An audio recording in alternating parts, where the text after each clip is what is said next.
Hey Fish Fam, this is Nikachu Merfolk Master, and we are back with Legacy Merfolk.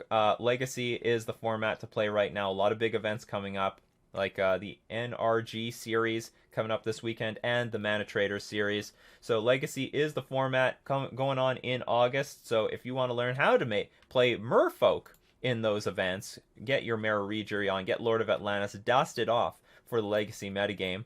Dust off your Force of Wills if you own them. Don't forget to like, share, comment, and subscribe to the channel. And of course, we are streamers now. We got the floodlights. We're doing great as streamers. And if you want to watch the show live and be part of the action, be part of the live chat, don't forget to check out my stream schedule in the description below. Before we get into our deck tech, we're going to thank our sponsors, starting with themanabase.com. Great commander content, breaking arena content, and also the greatest Merfolk content in Modern. The Mana Base is your home base for everything Magic the Gathering. And Mana Traders. Mana Traders is the premier place to rent cards online. Where would I be without Mana Traders? How would I get these Force of Wills for this deck? You can support the channel by using my Mana Traders link in the description below, or you can save 20% off your first 3 months by using my coupon code Nikachu. So we're going to thank Mana Traders for being our sponsor, and is ideally the best way to get into Legacy right now. I mean, Legacy, like, if you don't play Legacy very often, then, it's best to just rent this deck instead of owning it. So, what can I say? List did great last time, did it not? Did fantastic. Like, the only matchup we lost was against that Snow Miracles deck, and only because we didn't see the Terminus coming. But maybe if we saw Terminus coming, we could play differently. So I'm very happy with the list, and I hope that we do better. And in some ways, I hope to lose to some tougher matchups so I can learn what I need to add, what I need to adjust. Because so far we got the matchups that were good. That were good for this list, I think, in the grand scheme of things. I mean, we did play against some combo decks, but that shouldn't be really too big of a problem for the Merfolk deck. I really want to know how well we can go toe-to-toe to Delver. I want to know, do I need to play more hate cards for the lands matchup? Alright, let's get into our league. Okay, so we lost the die roll. Hand is pretty rubbish. We have no power behind this hand, so we'll just mulligan it. Yeah, we can keep this. A bit clunky, but, whatever. I think it's okay. I might start off, actually, by dumping an island, because we don't need... I'm sure we'll draw another island or another blue source somewhere, or I'm actually not respecting Wasteland. Okay, I'll dump a Mutavault. I was thinking, like, island, Mutavault, all the Mutavaults. Snow covered island. Alright, we're up against what's probably, Snow Control. Clunky dies to Engineer, I know. Chose not to shuffle. Ether Vial, please. Oh, we got another Mutavault. The Mutavault we put on the damn bottom of our library. So, like, even right now, I think we're in a lot of trouble.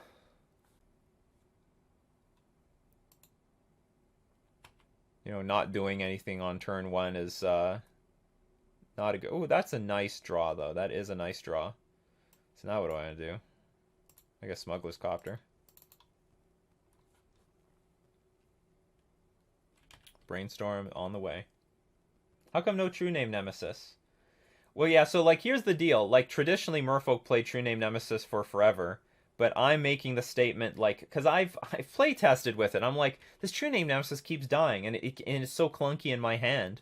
So I've really come to the realization that, if I keep losing when I draw it, then that means it's not a good card.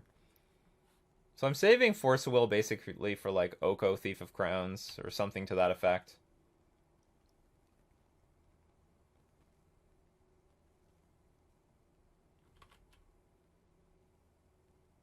Our opponent is getting ready for, I think, Icefang Quaddle.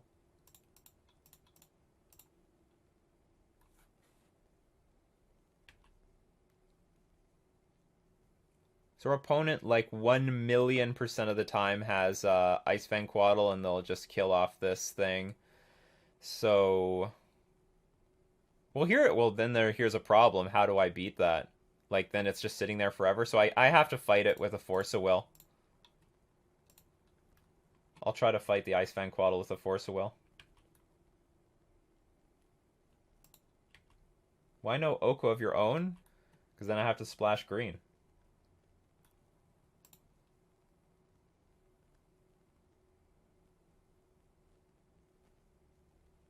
Guess I'll get rid of the island. It's interesting. Okay, no Ice Fang Quaddle. Or I guess they still can have it. Attempt to force. And if they follow it up with Oko, like it's not too bad because we can kill Oko pretty easily.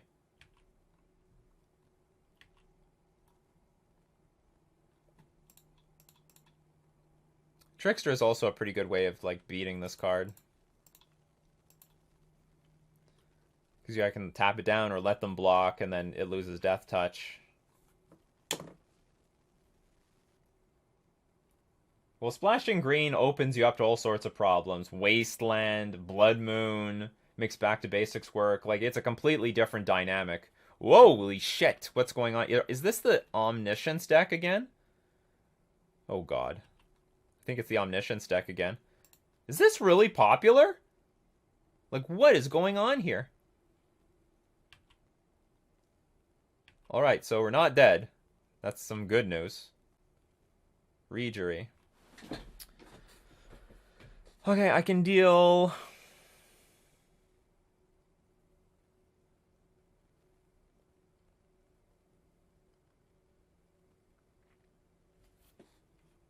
Nothing has flash, right? It's not like Alurin. So what I can do is I can play Mutavault, activate Copter, attack for 11. It's not lethal though. So what seems to be in my best interest is to crack the Relic, draw a card, play Regery. Like, I should try to draw into a Force of Will here.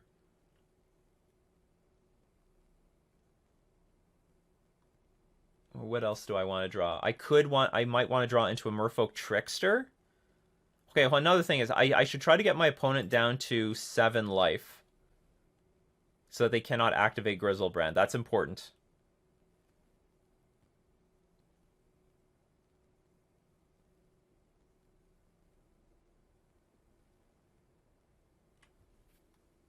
I can attack for 8.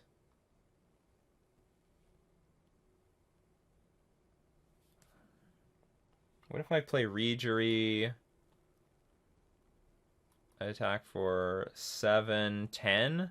That's enough. But then I can't have Trickster up anymore.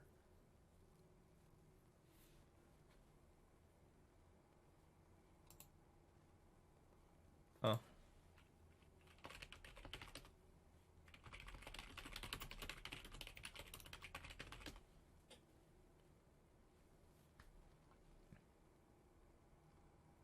It's like this card is sort of dead. So I could crack this. And if I draw... So do I... But if I crack this...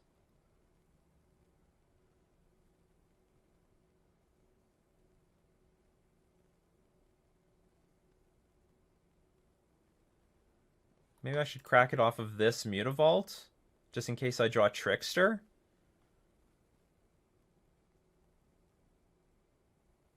I don't know what matters here. Okay, let's draw a fresh card.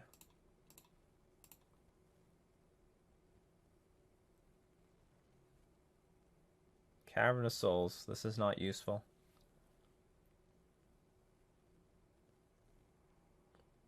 So I could activate Mutavault, attack for 9, put to 7.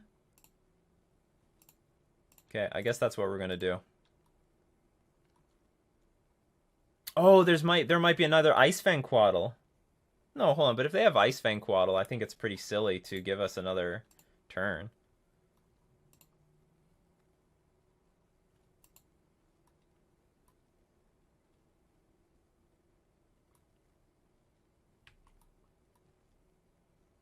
So I'm hoping to draw like a Force of Will here, to be honest. Did not draw that.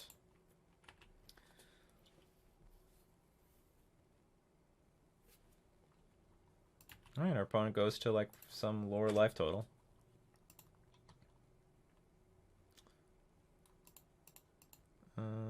Another thing is getting as many permanents on the battlefield. I didn't think about getting the permanents on the battlefield, too, because now if they play Emrakul, I have to lose 6 permanents. 1, 2, 3, 4, 5. Or is it 5? I think it's 6. Alright, we win. It was good enough. Probably there's a better way of doing this. If anyone's watching at home, what's like the best line? Like maybe Regery is better. The thing is, if I crack...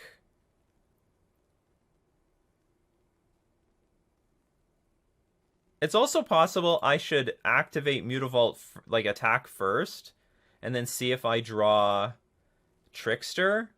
And then if I don't... Like if I do, then I could keep up the islands. It's tough. It was a tough one.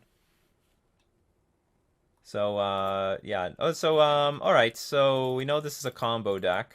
Spell Pierce is coming in. I believe the Relic is pretty useless in this matchup. Harbinger is also pretty useless. Smokeless Copper is okay. Back to Basics is not good.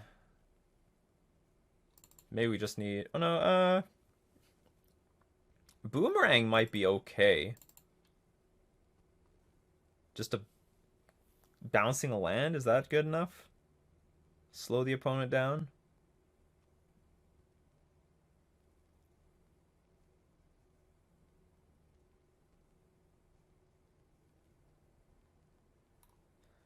"24 creatures? I guess I'll just have the creatures. In the event that there's like a hard cast Grizzlebrand in the attack, maybe we just bounce it back to their hand and that's it, the game is over. I like this hand. This hand's good. Keep it.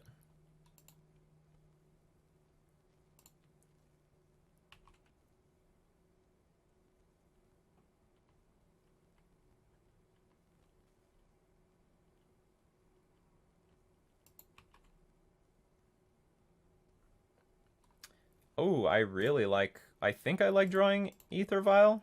Anyway, I'm going to take a chance here. They could just show and tell us next turn. But, you know, whatever. That's Legacy, folks. Turn two combo decks all around.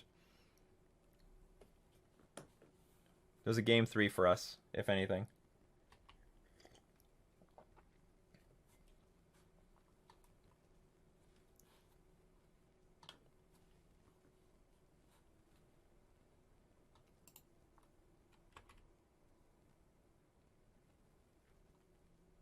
I'm going to play Mutavault next turn because I think that's going to give the illusion that we just don't have a double blue source for, like, Lord of Atlantis.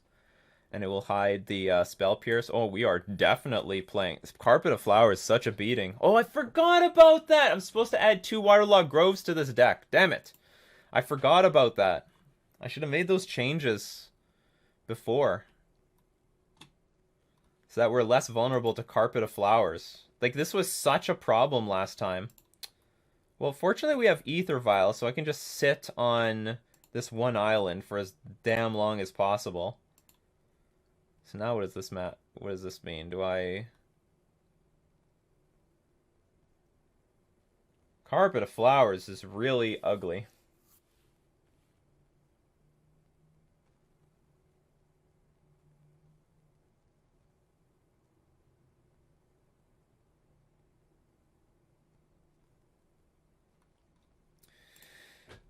I'm gonna get and it makes Spell Pierce so much worse. I guess I'm gonna just get aggressive.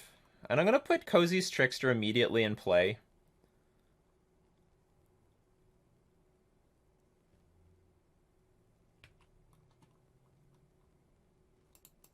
Because if my opponent ever wants to shuffle any... Like, they could always shuffle in response to me activating Ether Vial. It's going okay. And the problem is, like, the more islands I put in play, the worse this Spell Pierce gets. We're 1-0 so far in round 1 of this Legacy League. Damn it, Carpet of Flowers. That card is brutal.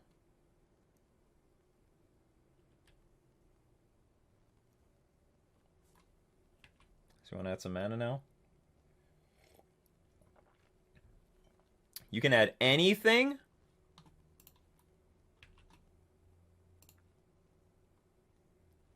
Another Cozy's Trickster.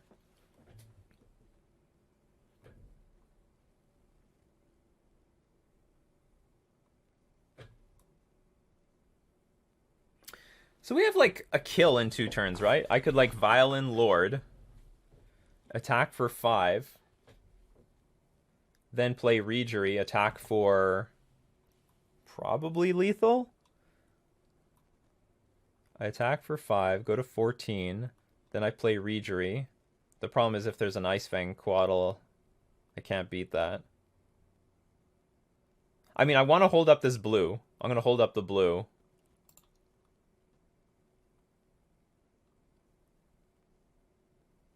They probably don't have it right now, because if they did, they just play Show and Tell followed up by, what's it called? Veil of Summer. So maybe I shouldn't even hold up the Spell Pierce, because it's probably too weak at this point. Like I said, like I'm bringing in Spell Pierce specifically to hit stuff like this and Ponder and this stuff, but we tapped out for the first few turns. So what's actually going to happen is we're going to be vialing in the Lord, and then we'll vial in Regery the following turn and attempt to win. So we're just going to hope that we goldfish to a victory before our opponent can even do anything about it.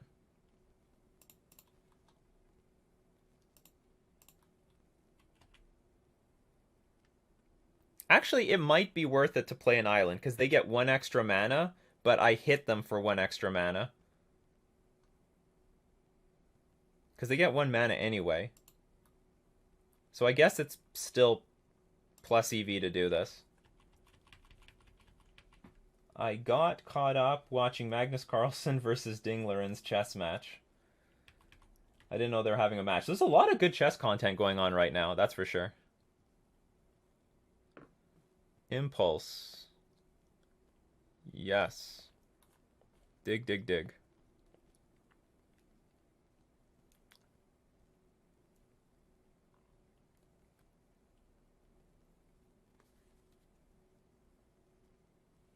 Do they get anything? Oh, it doesn't matter. They're allowed to take anything. Any card from the top of their line. The top 4 cards.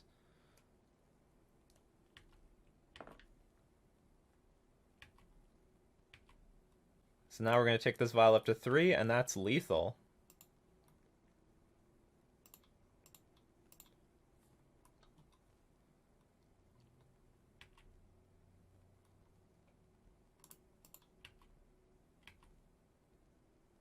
It always amazes me how Cozy is so good in Legacy. Well, I don't know if it is so good in Legacy, but it's good enough. Cozy's Trickster is so good in Legacy and not in Modern. Sad.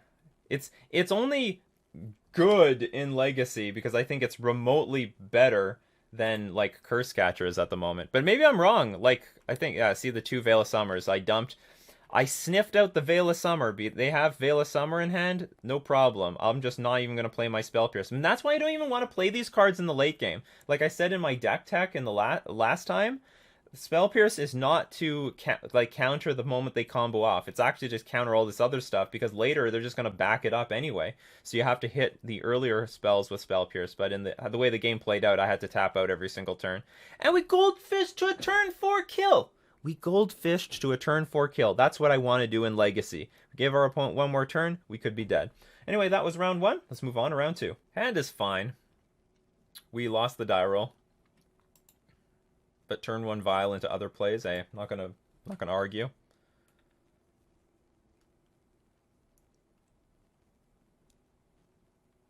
So I was like theory crafting a little bit in my head, and I think if I were up against Delver, I would save my Force of Will for the Dreadhorde Arcanist. I would let Delver resolve, and I would just try to deal with that in any other way. Same thing with Tarmogoyf. Dreadhorde Arcanist needs to get countered. And maybe I will lose that counter war, but that probably is the only thing that's important to counter. And given in my opinion, I have enough Lords, I hope to race all the other crap. And with all our Relic of Progenituses, hopefully it'll help shrink the Tarmogoyfs as well.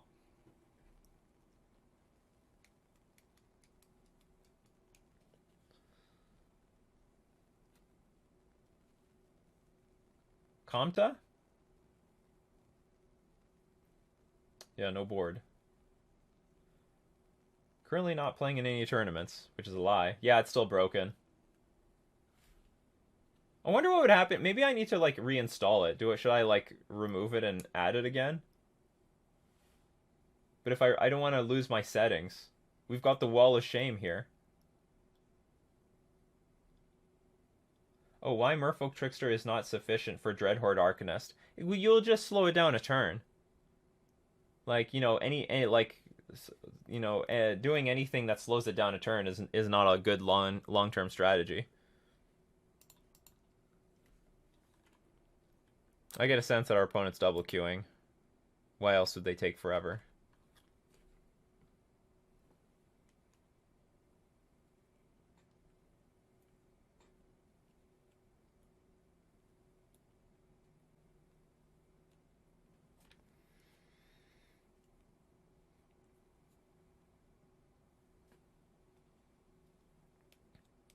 Come on, come on. Or they have massive lag or something like that. But I have to say, I'm enjoying the legacy content so far. I hope everyone else is. I'm hoping. Let's hope we see some play out of this Harbinger of the Tides, because it could have been a phantasmal image. Maybe looking you up to determine their mulligan. Maybe. I'm assuming they would think I'm. Oh, it looks like we're up against Delver. Volcanic Island into Ponder. I mean, it could be. Could be the other show and tell deck.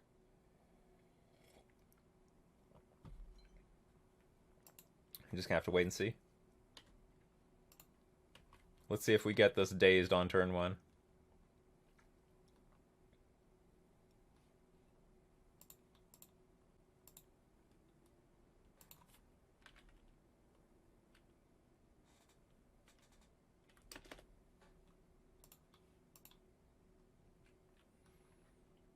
Oh, this must be double queuing.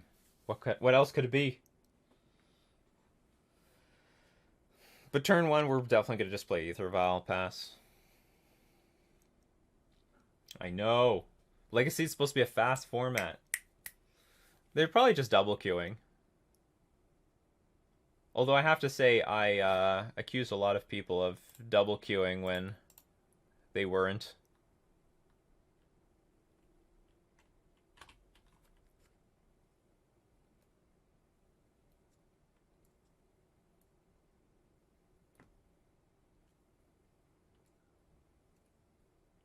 Alright, where's the Goyf? Show me the Goyf. Dreadhorde Arcanist. Alright, what did we say about Dreadhorde Arcanist? We said we are countering this stupid little piece of shit. Okay, so, what is the best thing to dump here?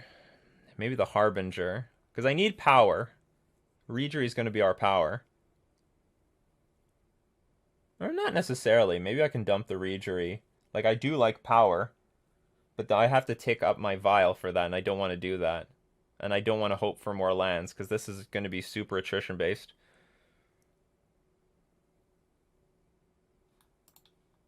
Okay, I'll get rid of Reejerey, although I don't feel very good about it.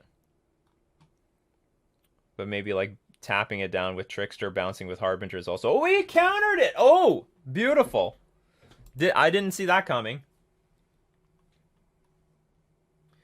Well, that's why I'm saying, Tuxdev, like, yeah, they would get value if we bounce it with Harbinger, but I would Trickster it first.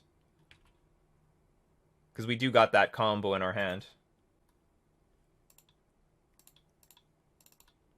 Show another Silvergill Adept. This they might daze. Well, actually, no, I don't think they have any counter magic. Because they would have dazed the last thing.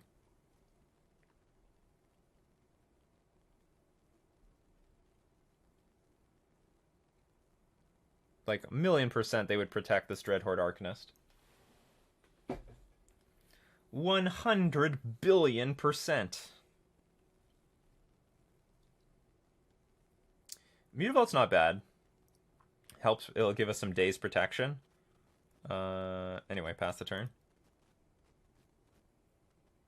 Yeah. Well, I mean, if they had... Let me think. Yeah, they would just daze it. Why not? Preordain. Jeez, that's a lot of cantrips. I have to say, there's something nostalgic about seeing a tropical island and a force to negate a volcanic island across from me. Because when I was binging more Legacy, I mean, Rug Delver was much more popular back then. What do? They put 2 cards on the bottom of their library, and now they're shuffling them back in their deck. Shuffling them back into your deck.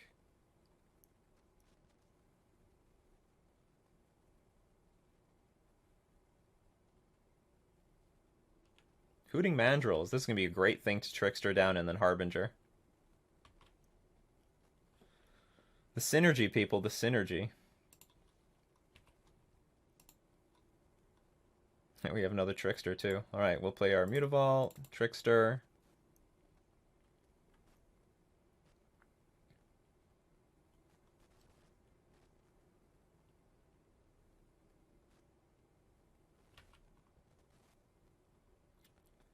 I guess we can just attack, see what happens.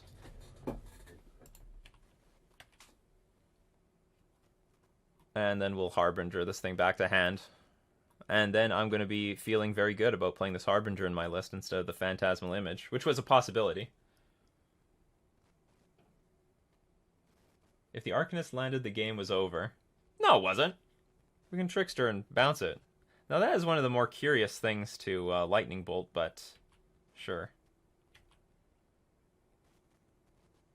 I guess they're afraid of us Phantasmal Imaging this, but they should also be afraid of us Phantasmal Imaging that. So we might still see the Hooting Mandrills soon, because it'll be back in like 2 turns. But at the same time, we've got Trickster. We have some pretty good ways of tempoing our opponent out. I forgot about Hooting Mandrills. Even more reason why we should have Relic of Progenitus in the main deck.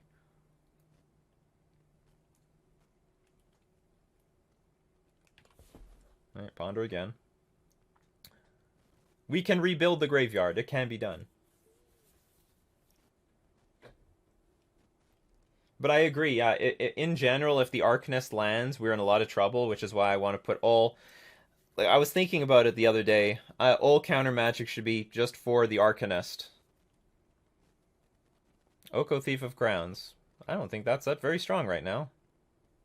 In one shot, I kill you. I don't even think that's that good.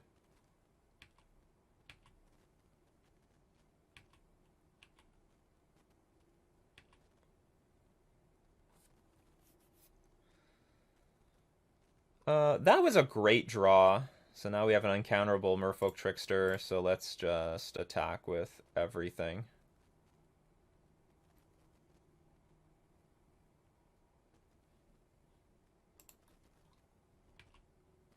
I'll kill Oko. I don't know if that's the correct thing to do, because we could hit our opponent for a lot. There's definitely situations where you can just ignore Oko. It's not a big deal. Like, I could have hit our opponent down to 6, and then, like, it's not like they can make a token and crack it for life.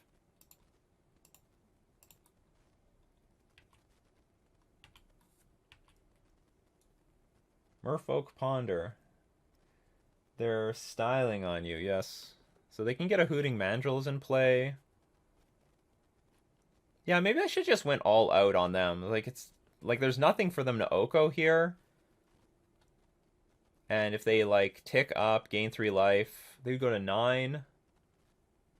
I don't know, it's hard to tell. Okay, Wasteland can eat our Mutavault. We're running out of cards, though. So Hooting Mandrills comes back out. We attack for probably at least 6.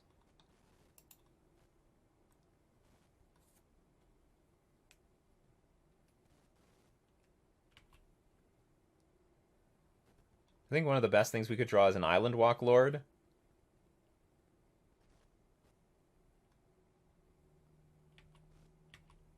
Then we would have both Trickster and the Island Walk Lord up. Or maybe we would just win. Trickster, you're a nice card, but not particularly useful right now. Anyway. Maybe you'll help us go wide.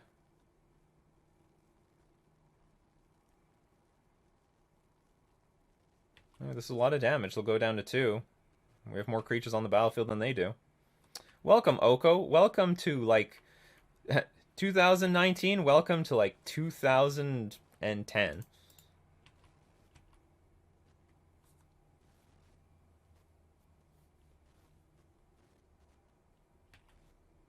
They take 6, go to 5. And we're actually in very good shape to just go wide against them.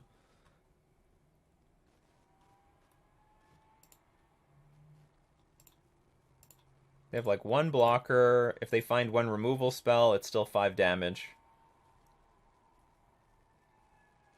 And like there's a lot of dead cards in the deck. Like what's it called? Like counter spells. Or even a creature as a dead card. They need like creature plus removal spell. Okay, Brainstorm's not too bad, because that can potentially put what I just said into their hand.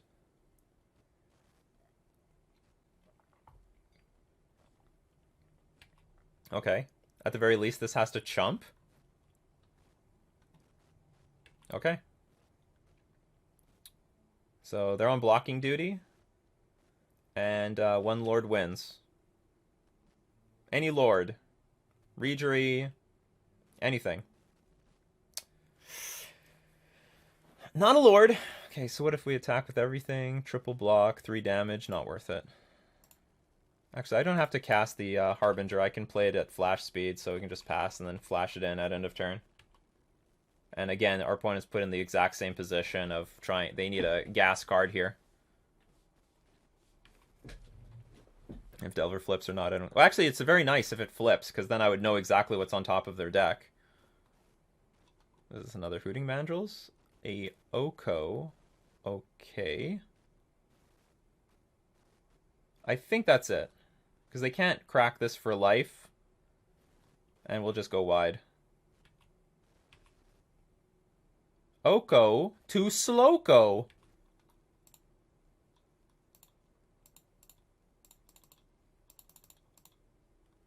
Oops, I moved my...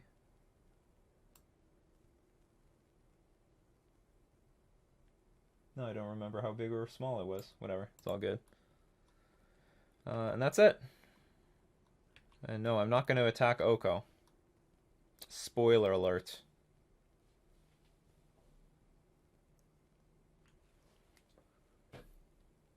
I have to say, I'm very pleased with how we won this game. We countered the Dreadhorde Arcanist. We were able to beat up on all this other garbage. We beat 2 Okos. Good stuff.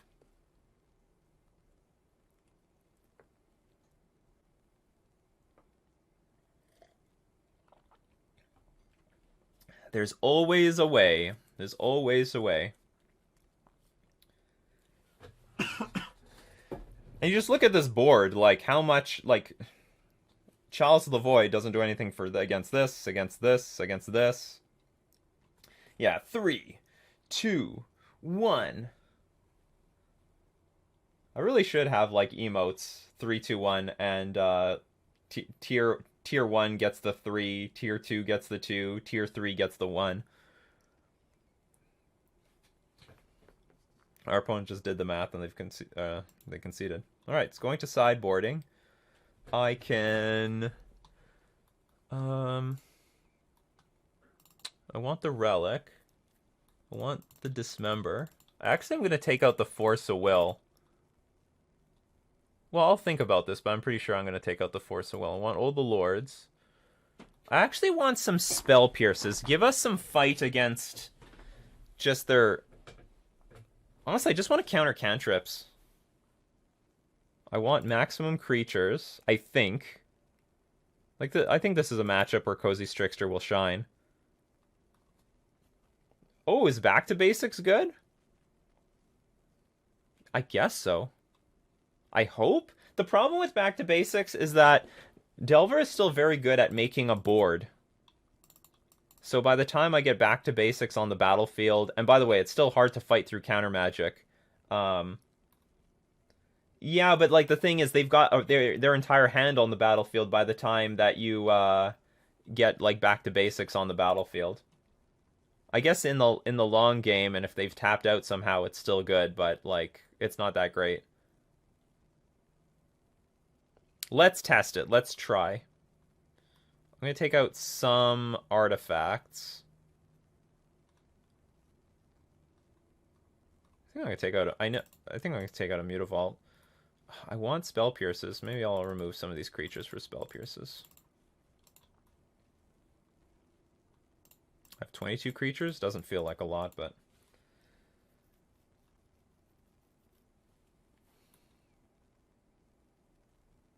And maybe Spell Pierce is worse on the draw.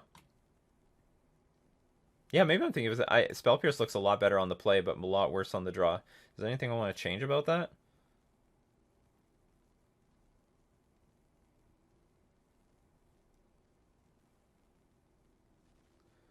Honestly, I could probably live without Trickster. It's just a very small creature, even though this seems like the matchup for it. On the draw, I don't think I'm racing.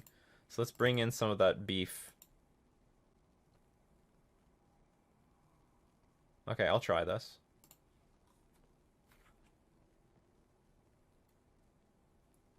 I'm doing great. Messiah. So we're 1-0, and we're ugh. I guess I'll mulligan this. It's tempting to keep, but I need 2 islands before I continue the game, and they could still wasteland us a little bit. We'll keep this. I'll get rid of 1 island. Done.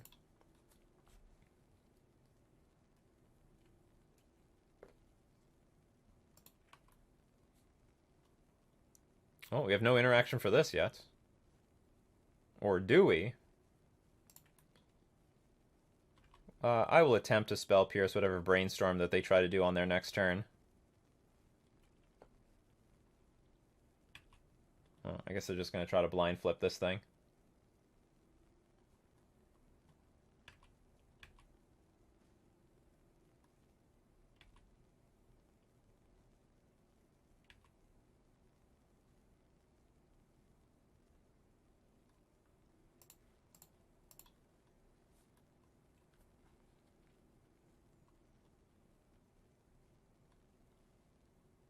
This build is super weak to Red Blast when older builds didn't really care about Red Blast. Well, I don't care. Alright, so they daze. No big deal. No. But I now need to find a decent answer to this Delver. Because we have no clock at the moment.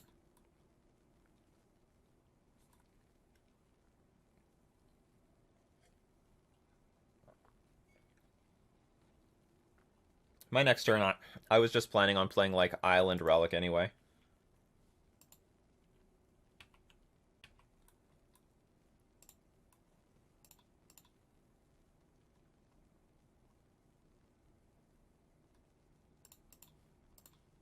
Keep their graveyard nice and empty. Keep it clean. We're going to clean up their house.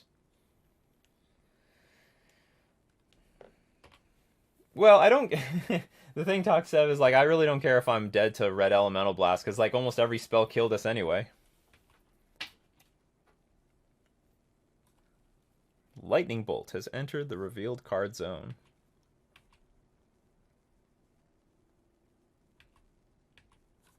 So we need to find like... There's a lot of answers to this Delver. Let's just hope we find them in a reasonable amount of time. Dreadheart Arcanist, alright.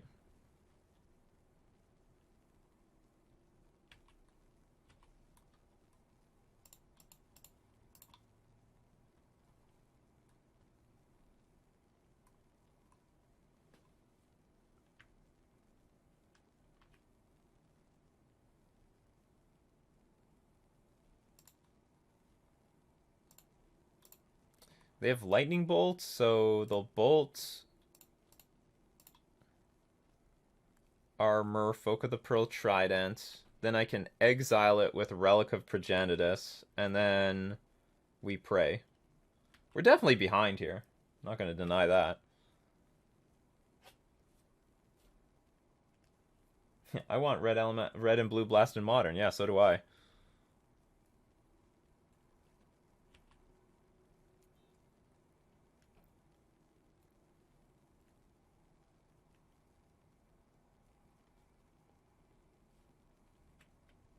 Oh, interesting. They go for Oko instead. You have another counterspell? Nope. It's a pretty big waste of the turn. They had Lightning Bolt in hand. They could easily go like bolt this, force me to get rid of Relic. Yeah, Oko countered. If we draw a Lord here, that's going to be a big deal, because then I can attack for 8 and get out of range of the Lightning Bolt. Do we draw an Island Walk Lord here?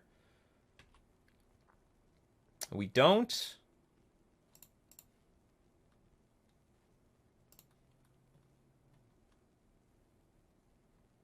So we just might as well just draw a card.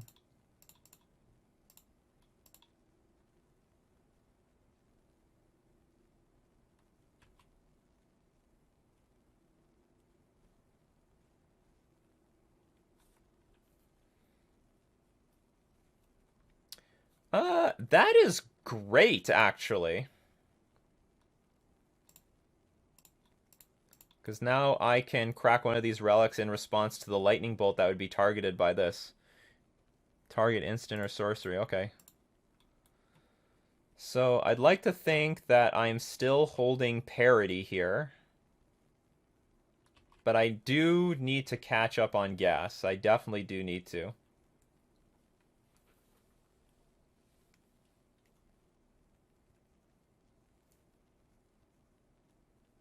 Like, I gotta get my race on.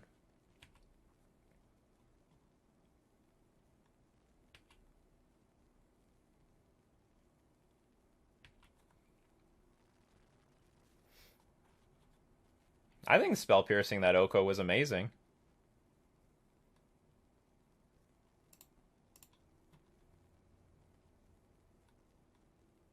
Oh, the second Lord. That's nice. Now I think I want to get a land drop so I can still hold up this relic.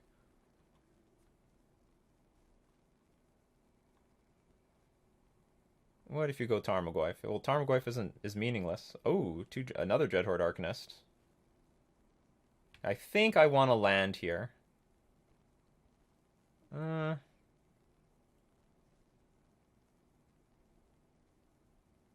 card's interesting because we can block Delver now.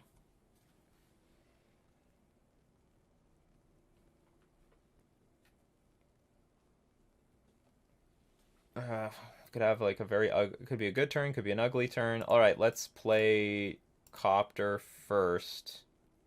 Threaten to block Delver. Then it would be like 2 Dreadhorde Arcanists versus like 2 Master of the Pearl Tridents.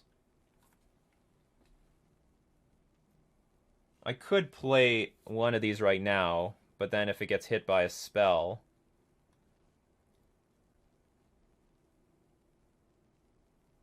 Well, whatever. I can relic one thing. Okay, I just want to be mana efficient.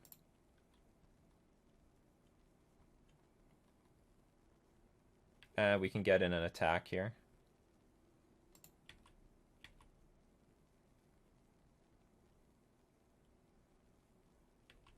The deck also might not have that much removal.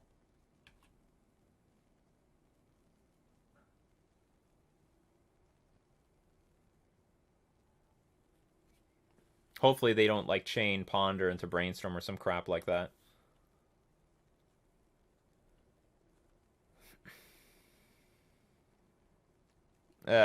Okay, so something really bad is going to happen this turn.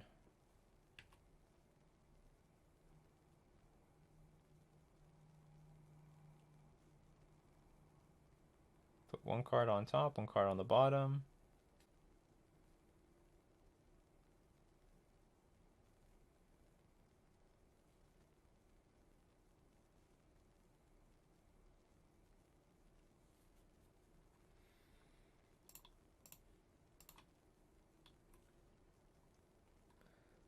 So they can attack me for 8.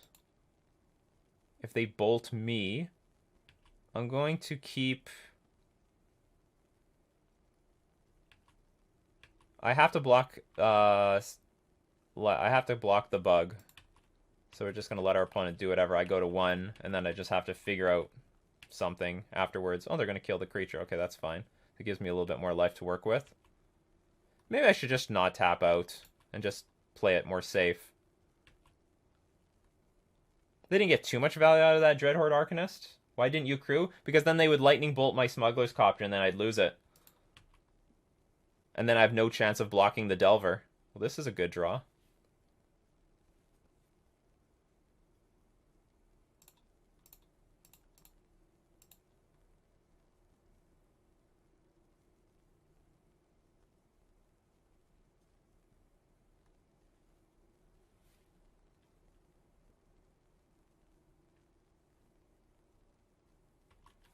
I'm gonna pass. It's nice to be at 4 life, because that means we can't get bolted. Yeah, they would have, they would have bolted my Smuggler's Copter. Tense game. Tense game.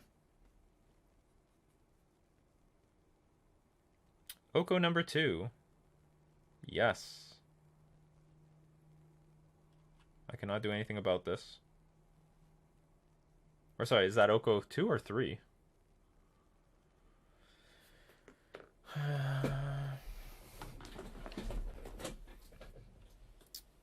Yes. So we can still block this thing.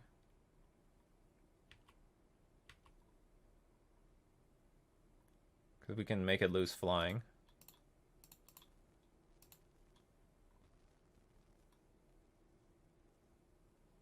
And then we'll block it with our newly found green artifact.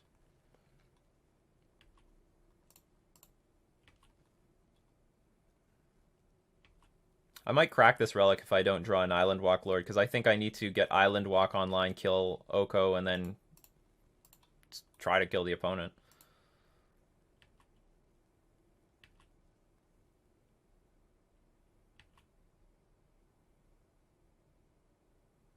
I drew another relic. That's awkward. If I draw an Island Walker, then I don't really want to play the second relic. Or I guess I will, no matter what. It's a good thing these Dreadhorde Arcanists are not big. They are tiny creatures. I got 3 damage going right now. I could attack for 3. They create a food token. If they create a food token, it still might die. And I have 2 relics on the battlefield. They could attack with both of them. The thing is, 2 relics on the battlefield seems sort of strong. And I could crack at end of turn instead of on my turn. I think I'm going to do that. Okay, we'll attack Oko down. Oh, no, wait a minute. Shoot. They can just turn one of the Dreadhorde Arcanists into a 3/3 creature. Oh well, it's the risk we take. Then Oko is definitely dying next turn.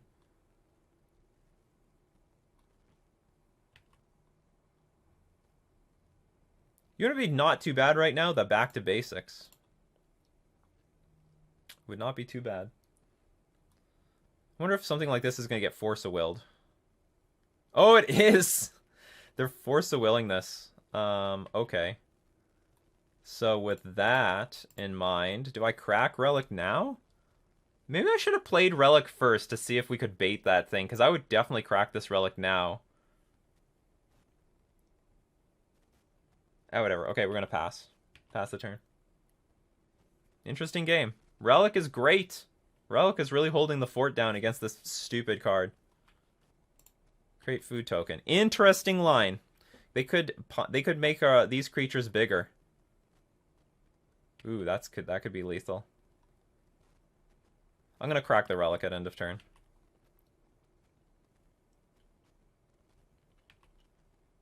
Excellent choice. Excellent choice. Because now we're in desperation mode for sure.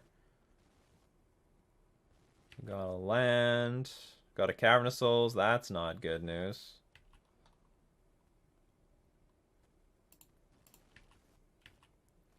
We were in a position to turn the corner. We needed to just draw something here. Or maybe not here. Maybe a turn ago. Getting like a second Lord would have been very good. Or even a Mare Reedry would have been nice.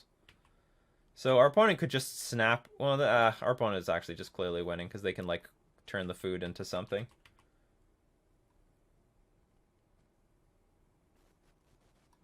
Opponent finds Force-a-Will. Grinding against... Well, it's working. If it wasn't for the turn 1 Delver eating up so much of our life, we would be in okay shape. But I'm like... how can I put it? I'm in a position where I have to be more careful because my life total is so low. I can't be so reckless. I think that game was a lot closer than... Like, we went to turn 9. Normally I get crushed by Delver. Okay, I'm on the play.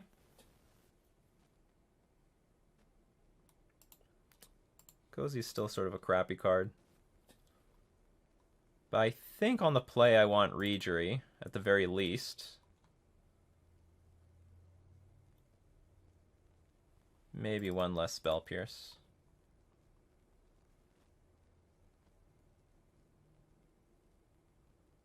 Submit.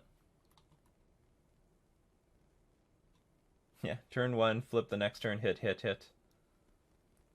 I know that's what they want. We have 4 dismembers. I will keep this hand. Looks nice, actually.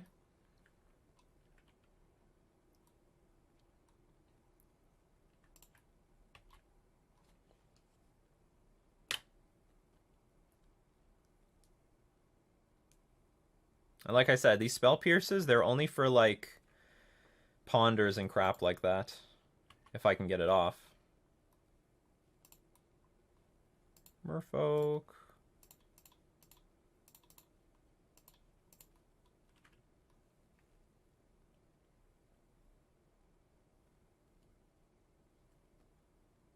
They're not in a good spot to, like, brainstorm here because they're just going to draw basically whatever, like, they're supposed to brainstorm then shuffle. Reejerey's nice. If it can stick. That's the tough part, getting it to stick. They did nothing. Draw a card. So you have, like, no 1-drops, or you just didn't want to use your cantrips yet? Oh, are you short on lands? I think they're short on lands. So actually, next turn, I'm probably going to play Lord of Atlantis, hold up Spell Pierce.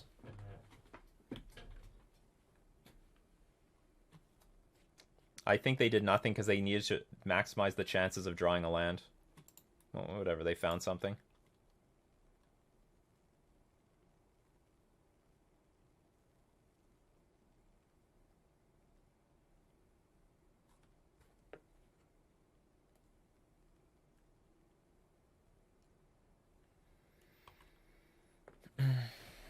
Preordain again.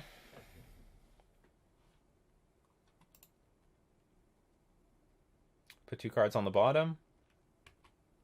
So probably a crappy spot. Ooh, Ether Vial. I think I'm going to ignore it.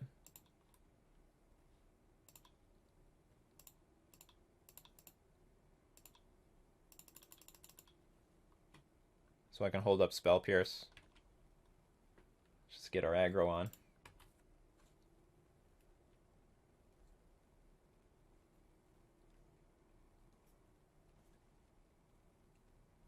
And certainly Spell Pierce can get countered, but whatever. Well, Ether Vial is still good for tempo, though. I'm going to counter this. They might recycle the Volcanic Island with Daze. And then put it back down and use, like, Red Elemental Blast or Lightning Bolt. But I still want to... That's fine. I still want to force them to use up their mana. Actually, no. If they're short on lands, I don't want them to recycle their Volcanic Island.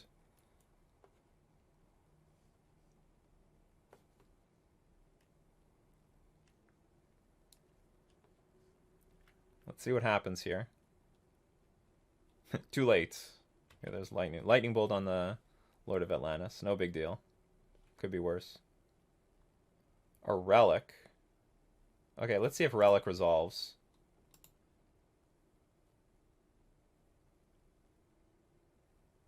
This could get Force of Negation. Sorry, like this could get Force of Willed.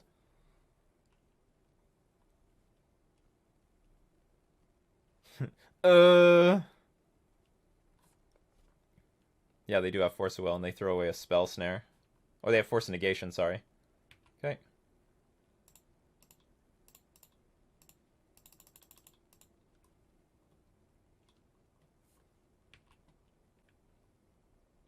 There is value, definitely, to getting, like, Reejerey in play, and then if they play Dreadhorde Arcanist, we could just, like, Harbinger bounce the thing. Yes. Well, I'm hoping that we get less and less resources, although the Spell Snare was probably dead. It was a dead card in their deck. I wonder if they're playing as if we have Force of Will in our... Chalice of the Void in our deck. Tarmogoyf.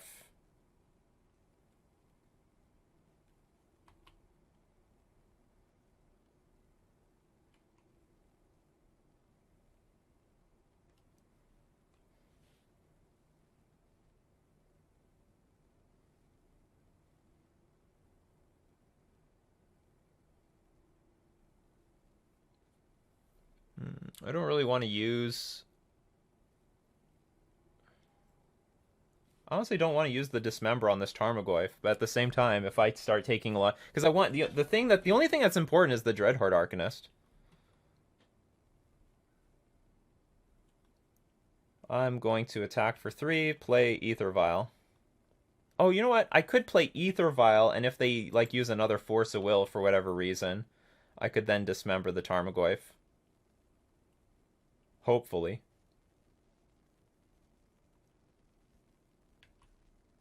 I could, yeah, I could also bounce it next turn. That's a possibility. Okay, let's see if we can bait. Oh, I should have used the Cavern of Souls on this. This was silly. Now if my opponent has another Wasteland, they could take me off of Dismember mana this turn.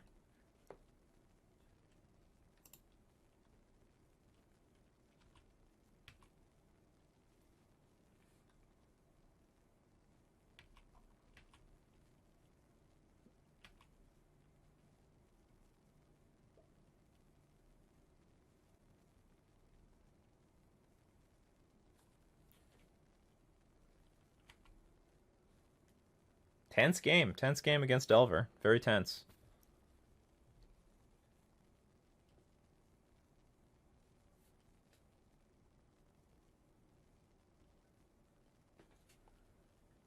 Okay.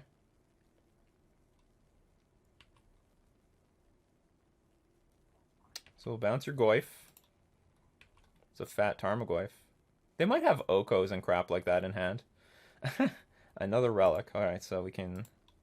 I'll still do this to eat up their mana, and then we'll play Relic next turn.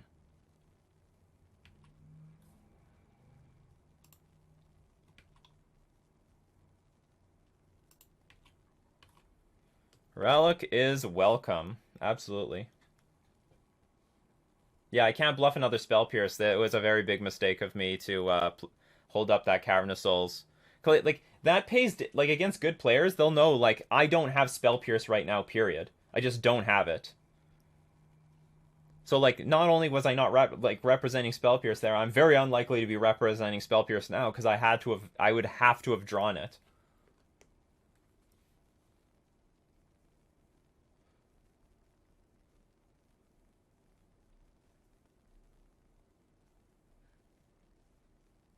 Let's see in this game if this... Because this would normally be True-Name Nemesis. Let's see if Merfolk... Or sorry, Maraudry would be better. If that's ever going to come up in this game. Pyroblast, okay. I do like having more lords. Hooting Mandrills? Alright, so that's going to be something to dismember at least. That's going to be something worth dismembering.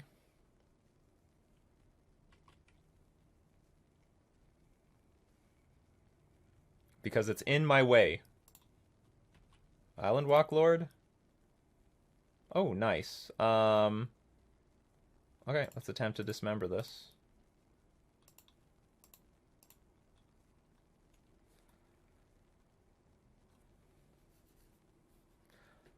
I think if our opponent had a bunch of cards in hand and they're stuck on mana, I think they have Oko, and if I play Master of the Pearl Trident, let's see, I attack for 2, if you play Oko, I guess it doesn't matter that much, but I would rather have Master of the Pearl Trident. If they, like, hit the Aether Vial, well, first off, I should see if this resolves. I don't think the extra 1 damage matters. I'm just going to hit for 2 and then leave up anything for this Aether Vial. Oh, I should exile a card. I don't know about the rest of you, but I feel like I'm going toe-to-toe with Delver here. They want to play a grindy game? Alright, let's play the grindy game. You want to play a grindy game? I can play a grindy game. Merfolk knows how to do that. There's the Tarmogoyf that we all knew. Ooh, Delver. You are dead. You are dead, man. Ho, ho, ho. We get to go out. We get to Alpha Strike into this. Because they can't block because we have a Relic on the battlefield. Vial is ticking up. Vile is ticking up, people.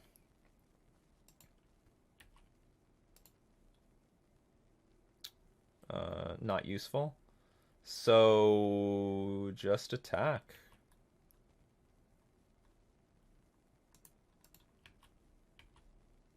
Actually, it might have been worthwhile to crack the relic. I could actually win right here. Because, like, the Tarmogoyf... Well, whatever. We're going to crack it when it's, like, absolutely necessary. Their best bet is actually just to block with Tarmogoyf while they can.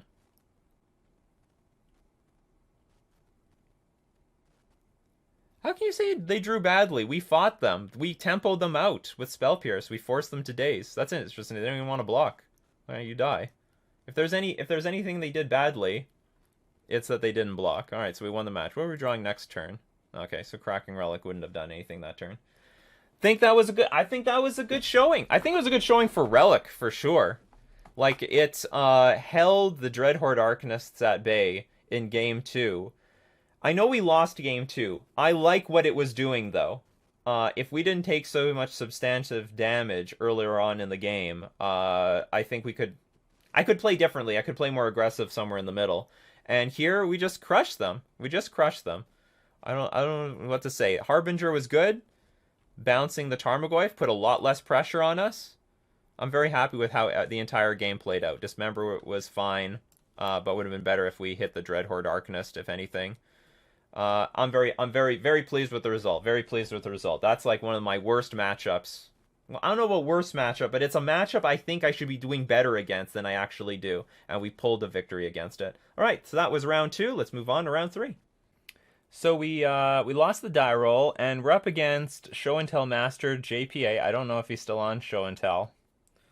We don't really have a lot of interaction in our deck, so we just might as well keep this and hope that it's a hand that can race, because it can race really well. Assuming we don't get, like, comboed out really quickly. But we can even beat, like, some Show and Tells because we're just going to put a Lord in play and then kill. So, but I am going to hope for a land. So I can at least play a 2-drop. It's not what I want. I need a land. Oh, this is going to get forced.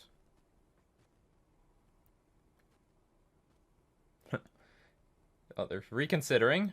No. Oh, they dumped Oko Thief of Crowns. Oh, so this is just Delver?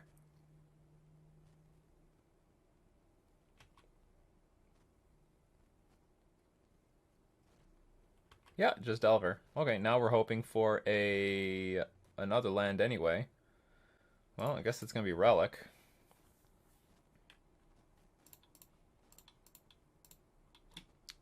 In that case, okay, so we Delver round 2.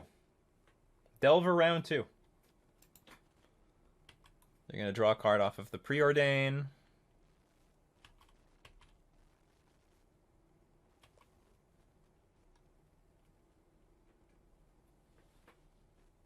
We really needed that Ether Vial. Put one card on the bottom and one card on top. And they kept... well, I don't know if they kept the thing. Delver. Alright, time to go aggro. Come on... something? Well, that's late.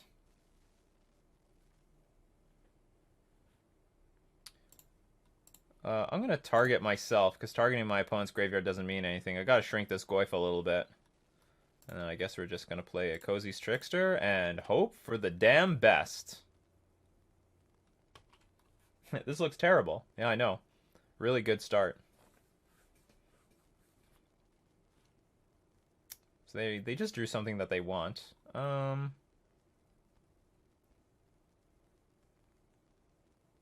is they get this again with the Dreadhorde Arcanist.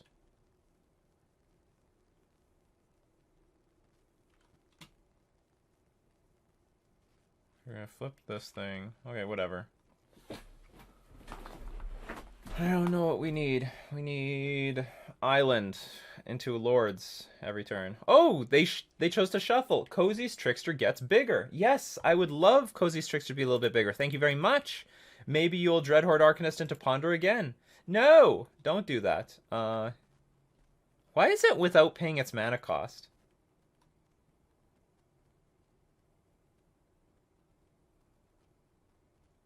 Okay.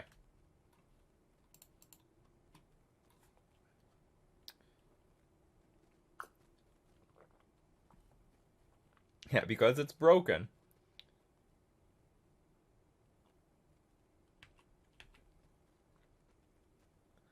So I guess I'm going to counter this with Force of Will, as sad as that is, because I don't want the Delver to flip. And then we'll crack this Relic, probably no matter what, by next turn.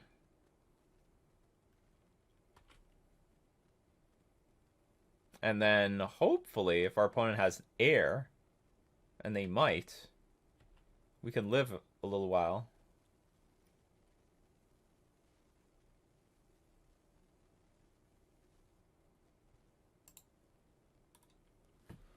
I have a creature, so I can shrink the Goyf a little bit.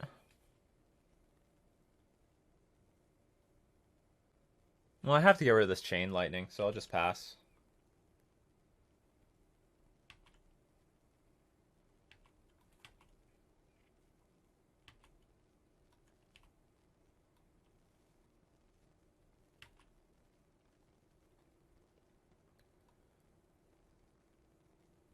Force of Will revealed. They don't want the Force of Will. Interesting. Oh yeah, because they can't cast anything that turn. Yes.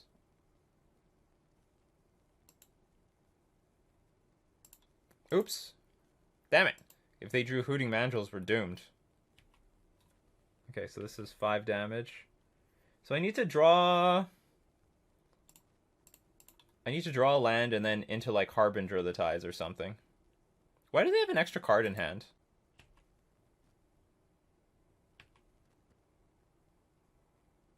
I could have swore that the card that they drew was a Scalding Tarn. This is awkward.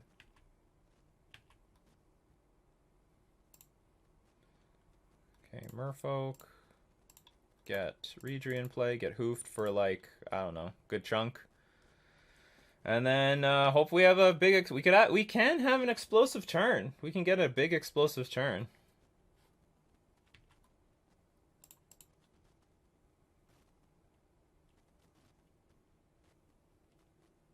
But it definitely requires Harbinger of the Tides.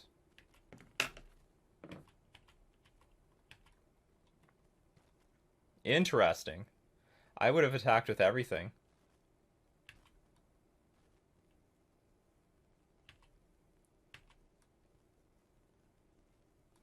Mutavault. Alright, let's play this.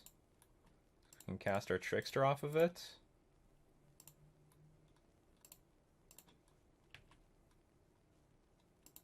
Because now we can block Goyf and Dreadhorde Arcanist.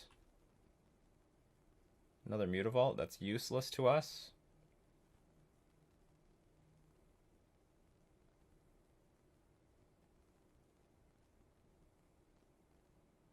Well, I can play another Lord.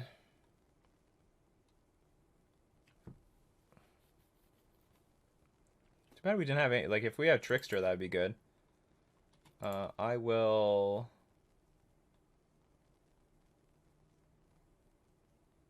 untap a land, I guess. So here's the deal. I can attack for 3, Island Walk. Oh no, you have Daze?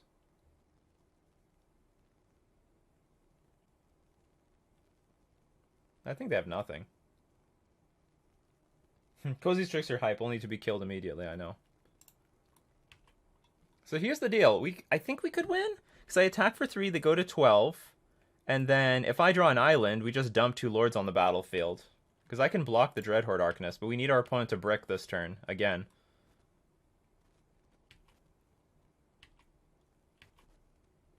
Alright, there's a chance. Draw nothing! Ah, there was a chance. So close on the draw. So what did we do on the draw? We took out like 1 Mutavault, vulnerable to Wasteland, clunky. We brought in... I don't know if Back to Basics is really the card that we want on the draw. We brought in like 3 Spell Pierce. I took out all the Cozy's Tricksters. I also took out some Rejuries because it was... oh, I took out Force and Will as well. All the Dismembers. Last relic, and I think I brought in two. I brought in two back to basics. Well, what else is in the sideboard?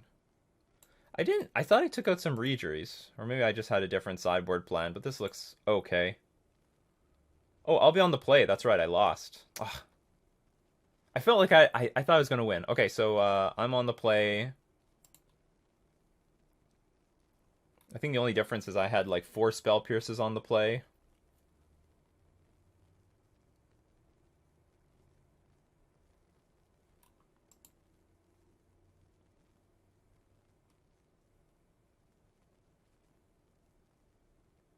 Whatever, I'm gonna just keep it like this. This is not really a combo matchup.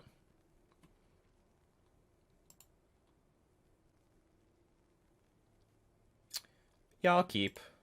We have things to do on almost every single turn. And 2 relics on this battlefield will help me sleep at night. Opponent mulligan to 5. I think the only thing we can't beat is a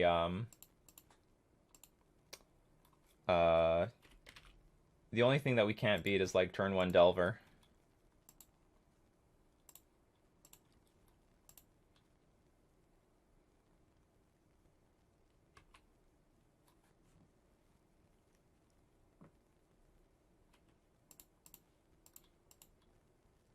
Or I mean, I guess we can beat a turn 1 Delver.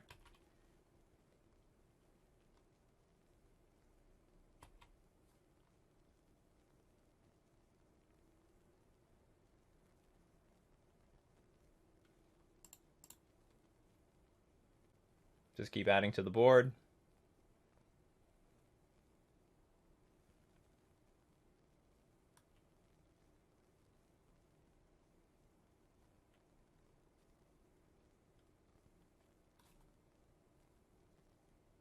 Give us well. I mean, I'm not in a rush for lands, and in worst case scenario, I could crack the relics.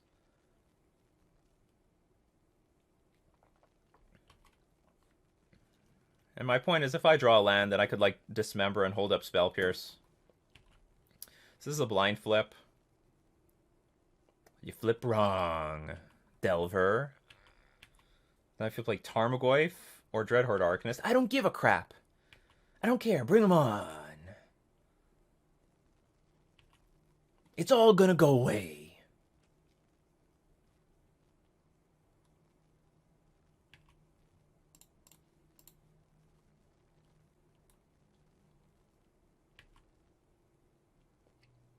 Well, there's the Mutavault. So I guess we'll wait for the upkeep trigger and see what the Delver reveals, and then I mean, if it turns into a 3/2, I'll kill it, because I mean, this is I have every other card in their deck under control. Lightning Bolt has entered the battlefield. All right, let's dismember you, if I am allowed.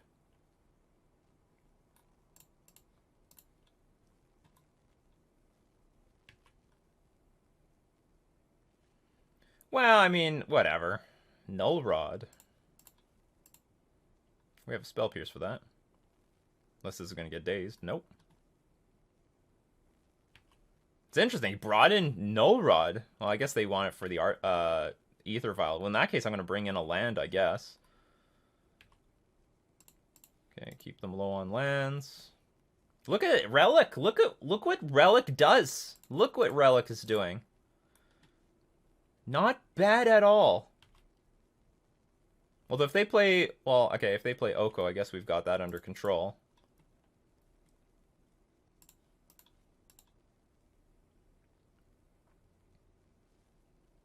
I'm being aggressive with the Spell Pierce because if I draw a land, I'm just gonna play. What's it called? I'll play a creature. I'll attempt to play a creature. Yeah, there we go.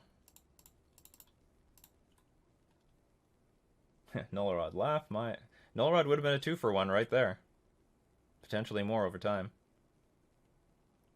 Okay, Red Elemental Blast, that's okay.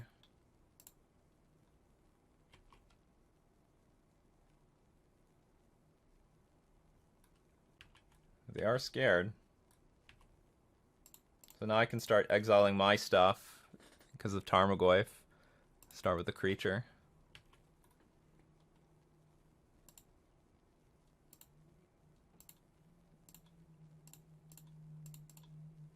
I know these games are grindy, aren't they? Relic, the secret winner in this matchup. Oko wants to turn this into a 3/3. That's not bad value. It was a one mana card.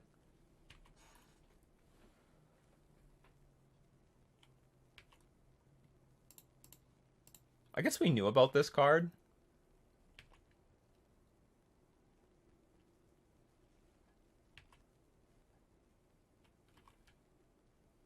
Oops, I didn't exile anything on my side. That's okay. I screwed it up a little bit. Not the cleanest play.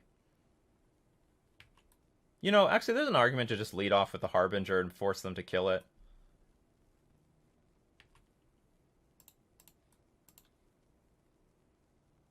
Because, like, I got, like, Tarmogoyf and most of this other stuff under control. This is only good against, literally, Delver.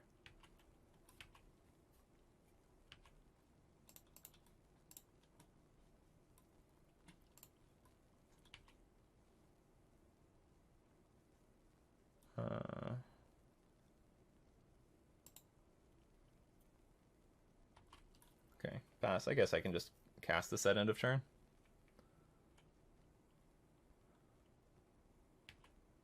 I think what's happening is I think they have things like Tarmogoyf and Dreadhorde Arcanists in their hand, but they're waiting for a Brainstorm to, like, shuffle them away, and they're just not getting that opportunity yet.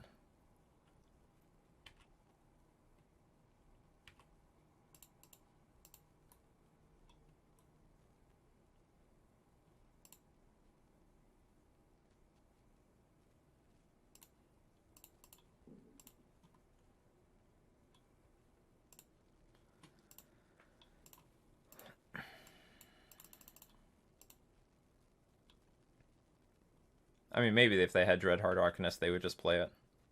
Oh, that's a good one, isn't it? How about that one, chat? How good is that one? What do we know about Smuggler's Copters? They're pretty good! They're pretty good! Red Elemental, blast that damn thing. Can't. The heat's on.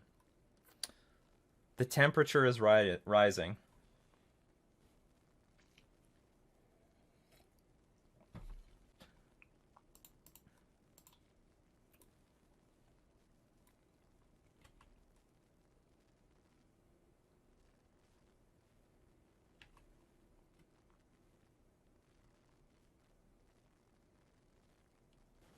Chose to shuffle and drew a card. So they have a random card in hand. That'd be nice to draw a random Merfolk just so I can attack with Harbinger. We do not. Do our best. Hopefully this is invincible. Nope. Ancient Grudge. Well, that sucks a little bit, but at least we get to eat it before it, like, forces us to pop one of our relics. I'll keep the other Cavern of Souls in my hand.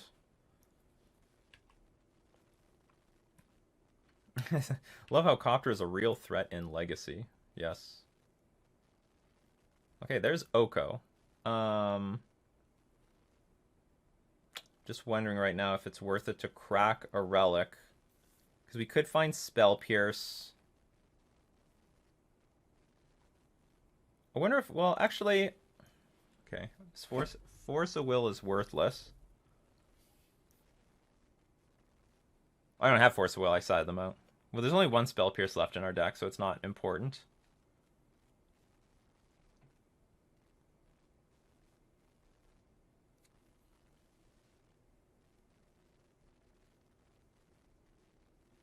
I think I'm cracking at least one of these.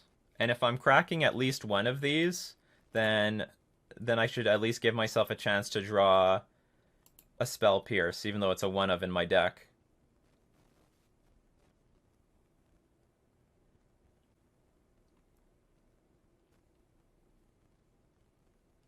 And if they target the other relic, I'll just let it become a 3/3 creature and kill the Oko. Okay, that's good. Okay, so anyway, I'm going to let Oko resolve. Create food token, sure.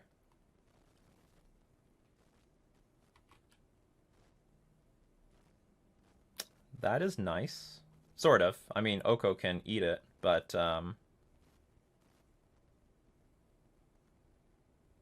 whatever. Better that the attacking Smuggler's Copter, if nothing else. Do you have a force here?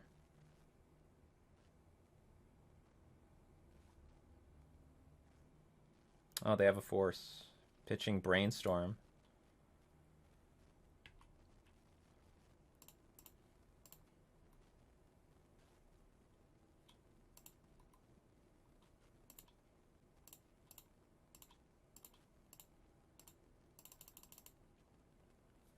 Hopefully things are not slipping away. Important to note, this Harbinger of the Tides could have been a Lord if I'd sequenced my cards properly. And maybe the Sports Day could be better.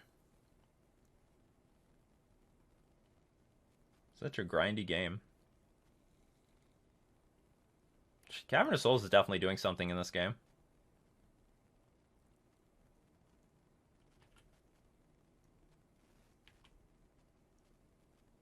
Missing True-Name Nemesis a little bit. I am not. Ooh, that's scary. They're attacking me. Alright. No blocks. They're in racing mode, so I guess they're confident that their Oko is going to live next turn? Dreadhorde Arcanist. Okay. So I need an Island Walker here to really put the screws to our opponent. Okay, we got it. So we can kill Oko, attack our opponent for 3, and then set up... Okay, hold on. We could also just attack our opponent for 7. No, they'll kill... they'll turn one of our things into an elk. This goes to Oko, this goes to our opponent. So Oko dies. And we got 10 power on the battlefield, and we're definitely racing whatever piddly crap is here.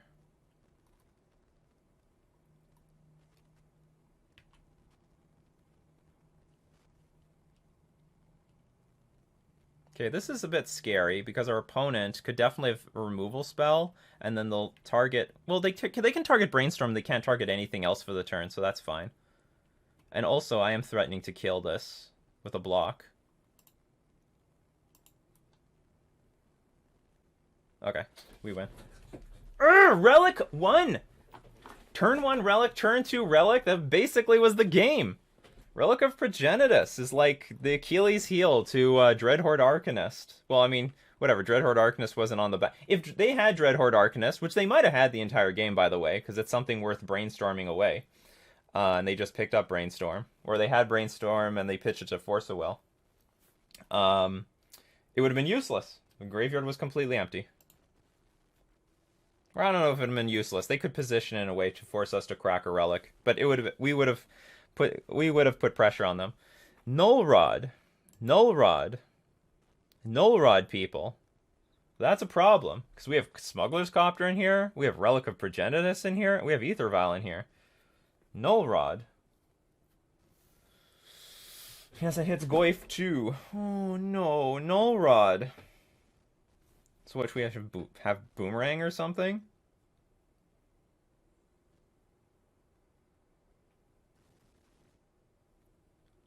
Null Rod. Why? It's probably just a 1-of in their deck, but still, why? Shuts off like 10 cards. That's a lot. And we can't cycle them away because Smuggler's Copter is deactivated.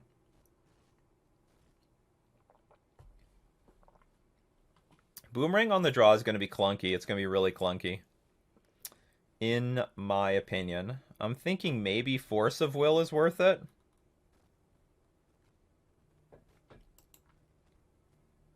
Maybe I can take out 2 back to basics for Force of Will. We didn't see Force of Will yet. Does everyone hear the fly? There's a damn fly in here.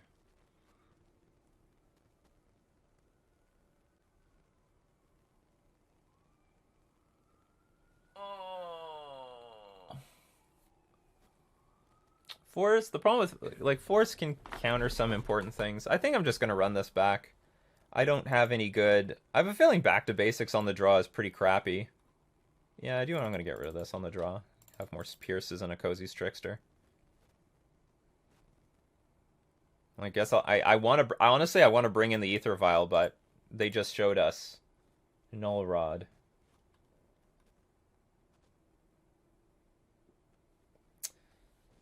I will keep this. I'm not as happy about this hand as the last one, though. Well, maybe I'm equally happy. Maybe it's okay. Turn 1 Relic is still good.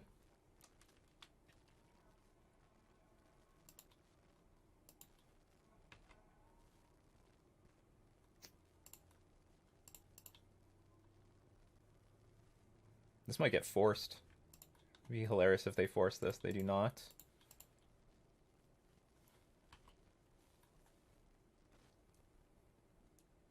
One on hands and no lands, please, deck.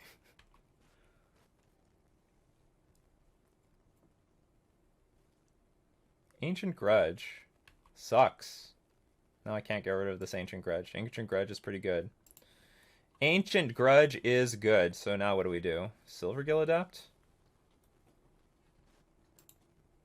Actually, we could Trickster. If they want to daze, they have to daze on their turn and tempo themselves out a little bit.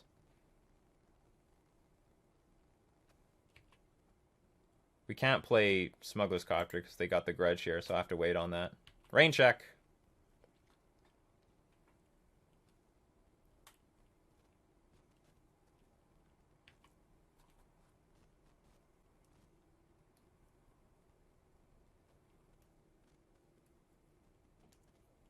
Actually, might have been worth playing Trickster right there. Okay, they've set up. They're setting up the bomb.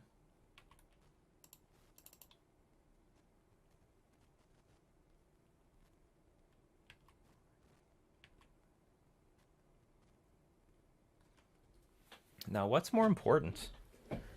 They Wasteland Cavernous Souls. They Wasteland Mutavault.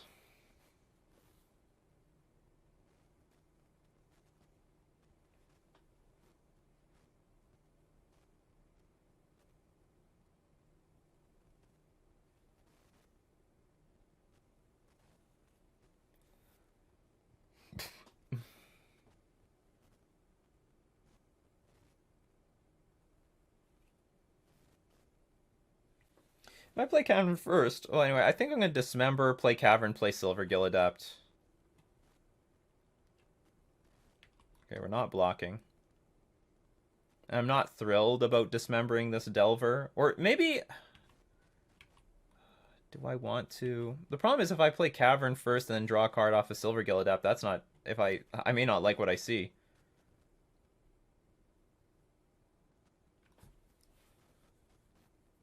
And then I'll be vulnerable to Daze. I don't know if they have Daze, but I will be vulnerable to it. Anyway, so I'll Dismember first, and then we'll... I guess I'm going to play Cavernous Souls.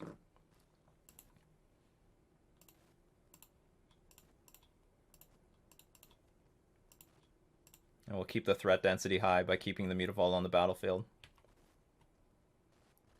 Only unfortunate thing is we show our opponent that we have Trickster. So if they play like they'll be less inclined to play Tarmogoyf. I sort of like that they paid the red mana here, so they can't play Dreadhorde Arcanist. Or I guess they can now. Oh, they snap Wastelanded me. Hooting Mandrills, okay.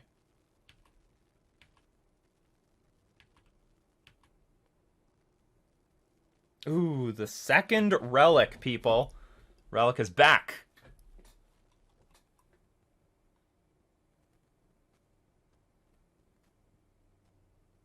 But how do I do this? I might have to wait a turn here. You can Trickster in response to the Delver trigger and prevent the flip, right? No, I can't. If it's on the stack, it's on the stack. How are you, gentlemen? All your base are belong to us.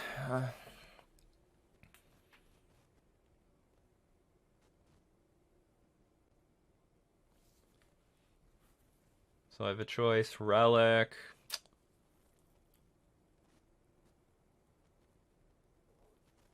Ideally, what I'd like to do is just play Trickster, tap Hooting Mandrills, play the Mutavault. Attack for 4, pass. They go to 13. And I, like, don't want to care about what they do. And then next turn I play Relic.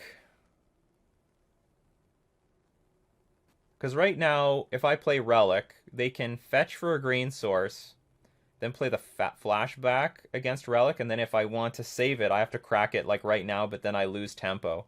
I'm, like, basically down a turn. But you know what? That might not be too bad. Because I'm going to be in this situation in the future, and if at least if I play Mutavault, then next turn I could play Copter into Trickster or something.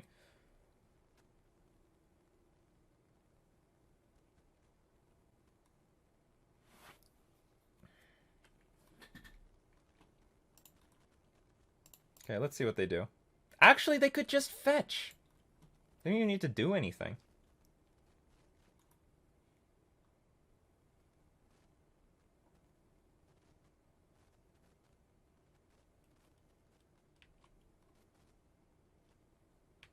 Anyway, yeah.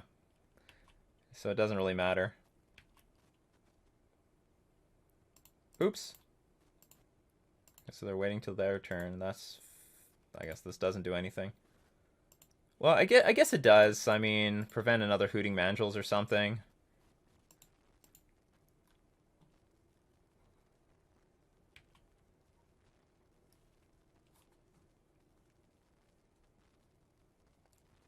We'll see how much they tap out, if they tap out at all.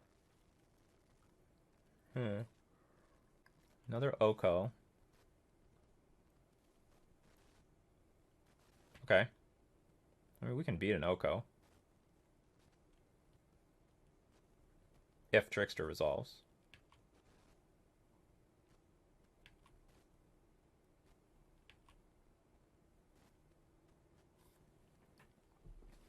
So shields are sort of down. I feel like cracking this Relic, get rid of the Grudge, and then pending what we draw. I would hate to, like, Trickster this and it gets dazed. Although, if I Trickster it, it gets dazed. Well, yeah, Trickster, Daze, Grudge this. Just terrible. It's a tough match. But we're getting it to a point where I might have to start getting greedy, or this Oko will just take over.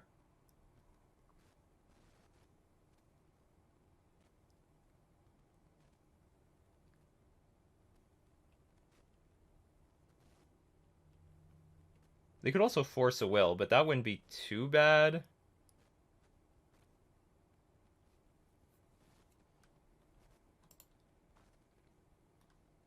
Okay, I'm gonna crack.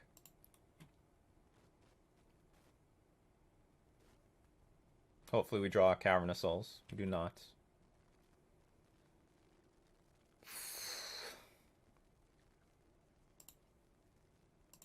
Okay, let's hope this resolves then.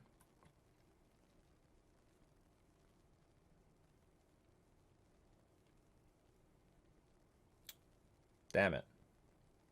Okay, so hopefully they don't have 2 dazes. Then I punted super hard.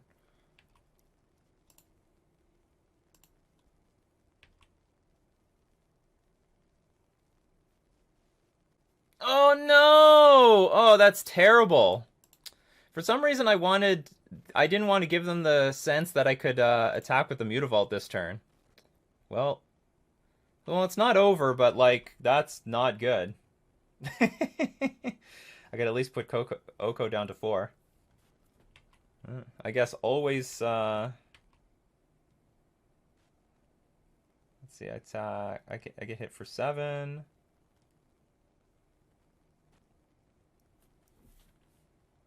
No, that was a very bad exchange. If I could put Oko down to 2, then I could very easily kill Oko this turn and then, like, crack back. I guess I should just not. I was only losing to double days. Whatever, they had it. I'm glad I didn't play the Trickster at end of turn. Take 7. Okay, I think I just gotta take the 7. Hope we draw something nice here.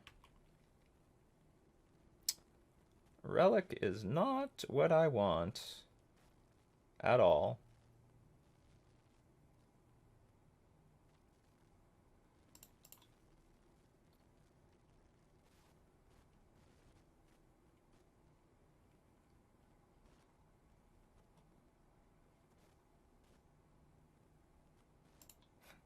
Well, I shouldn't play this island right now.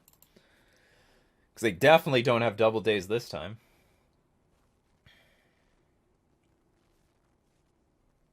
So I guess I'll leave one of these creatures up. Well, I'm going to take another 7. No, okay, let's just go all out on Oko. I can... Oh, but I'm going to be dead to Bolt then.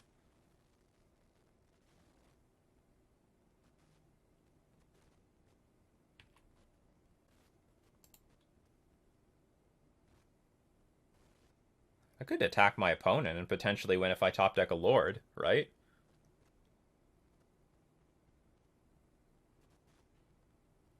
Let's attack our opponent. Screw this.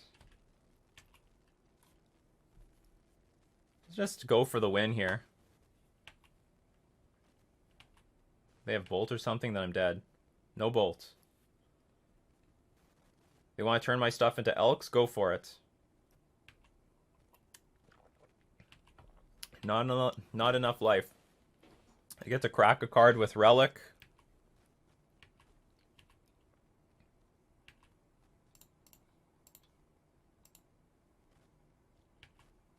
Hopefully their last card isn't like Force of... Oh! Okay, hopefully their last card isn't Force of Will. Alright. Do we got it? Do we got it? Oh! Do we got it? I have no idea what's in your hand. Oh, hon, you gain... I don't gain enough... Oh, no, I'm not attacking for enough. Oh. Crap, it's 3 life. I wasn't playing to any out here.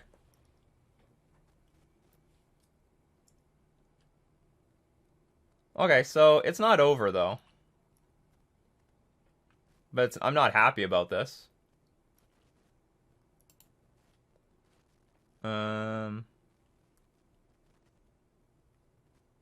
Because what I should have done then is play Silvergill Adept into Lord of Atlantis and attack. No, but they turn this into an Elk now?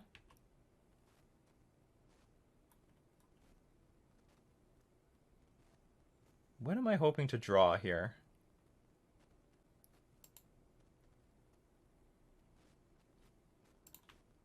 And they could use the exchange part now. Yeah, we can murder Oko. I miscalculated. I miscalculated badly.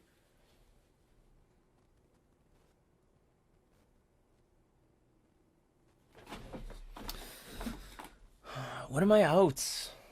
Because they can just, like, swap food for something now. And that's not good. Yeah, off by 1.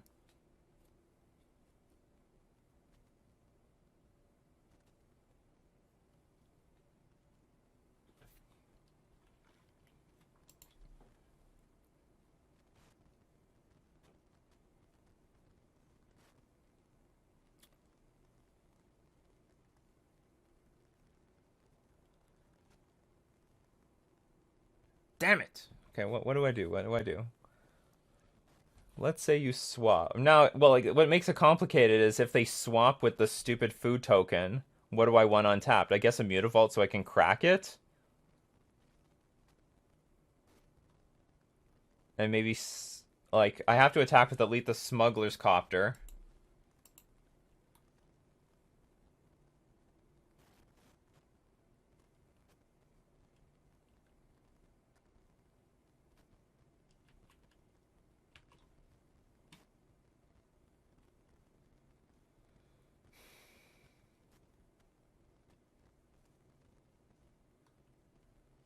And people said food wasn't a good mechanic for Eternal formats when it's spoiled. Yeah. It's still good. It's still good.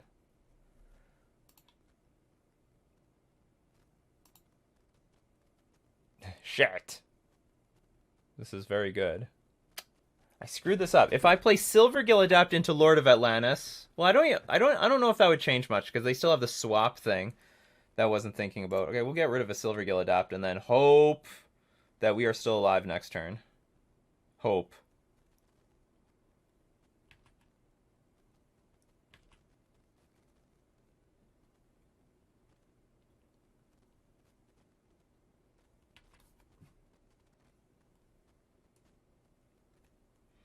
At the very least, these games are close. Like, I like where these games are going. I used to get murdered in this matchup. This is, like, very good gameplay anyway. Alright, well, we're dead. Or... we don't have Force of Will, but I want to exile anyway. Alright, now we're dead. Okay, good games. Very interesting games. Very interesting games. I punted a few times, especially when it came to, like, playing that... well... how do I put it? I was trying to encourage a Daze if they had one. But not if they had two. Because if I had 2 mana up, they might be like, well, I'm not going to play the Daze at all. No, but they would still play the Daze, because I would kill the Oko on the spot. But anyway, if we got that Trickster in play, this could have been a very different game. I don't know what this part of the game would look like at that point, because they still have 2 Dazes, and something would get countered. But even with Oko, it's still food that stopped the opponent from losing. I mean, spoiled food usually tastes bad mechanically. Ha ha ha ha ha ha. Well, anyway, very close match. I'm happy with how the gameplay is going out now, because, like, in the past, I would play, like... The thing about Chalice of the Void is if you play it on 2 and it gets countered, you are so far behind! You are not coming back.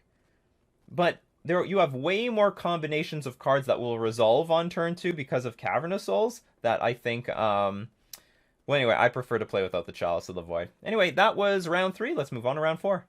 We lost the die roll. We've lost every die roll so far, but our results are pretty good. Land hate is kind of a trap against Eldrazi. I wouldn't say that. When it's back to basics, it's a bit different. Our hand is okay. Hopefully we can get some value off of these cozy Tricksters. Hopefully we get the Vial to 1, then they shuffle. Oh no, is this Elves? Green Sun Zenith. Can't tell if this is Elves or not.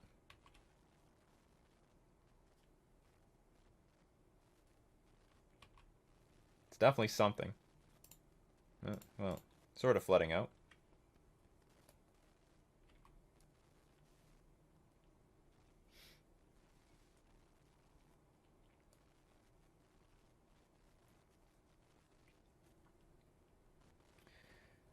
What made me want to try Cozy again? Well, we're definitely force of willing this thing.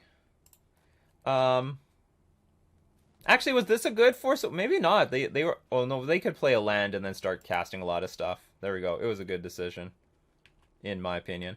So I'm trying Cozy again. Shoot. How do we trick them while still getting the Silvergill Adept in play? Oh, we can do it. All right, so I can just whoops. We can play Silvergill Adept, show Reejery. So I'm playing Cozy only because I think it's better than Curse Catcher. Now, I could be wrong, but that's what I think. Oh, Force of Will's not bad, so maybe I won't play the Cozy.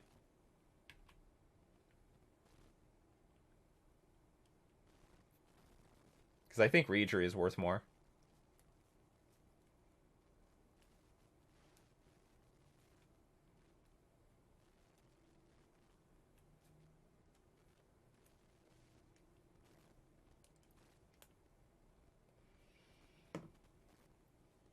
Bonus 6 card hand, definitely counter.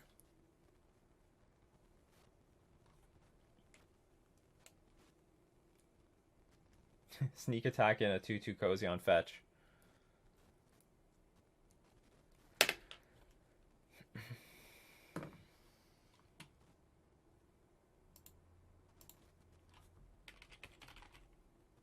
So the deal is, I'm probably gonna hold up. I'm not gonna violin Cozy. I'm just gonna keep it for Force of Will, for like I don't know the one big card that they have for Force of Will. I'm sure this matchup got harder. I'm sure Elves is playing with like Veil of Summer or something like that to protect their combo, but nothing we can do.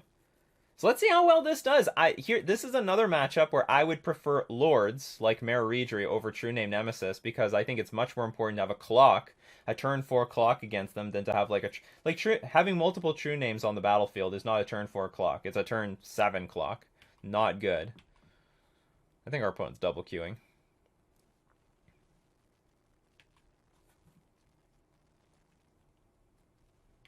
More Dryad Arbors. Yes, dig out all those lands out of your deck. Veil of Summer, they have the new Allosaurus Shepherd. I'm not sure what that is. Can't be countered. Green spells you control can't be countered. Until end of turn, each elf creature you control. That's interesting. Okay, so Force of Will is useless now, is what you're telling me. Well, well, well.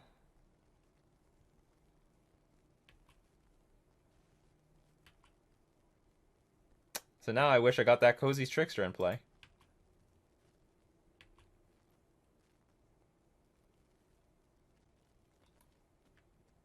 Add one mana. Each elf you control has base power. Tap 200 untapped elves. You're an elf, you're an elf, you're an elf. So you can like block, block, block, block. But this only add 1 mana. Alright. This is getting tricky. This is a bit tricky. This is a ridiculous card. Green spells you control can't be countered. That's pretty stupid.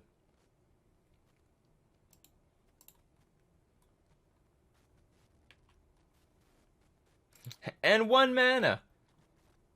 Like elves needed more help. I mean, maybe in Plague Engineer world that might be true.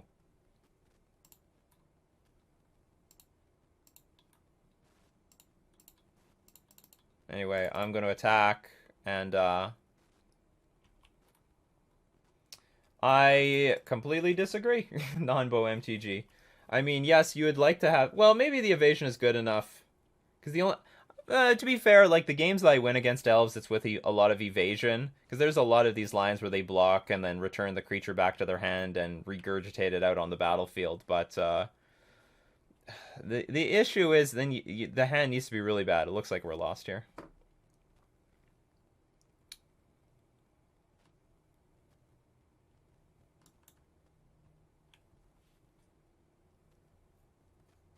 Sure, add more mana.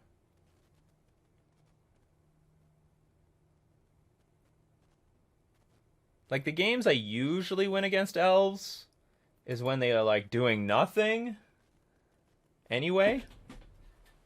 Green Sun Zenith for 8.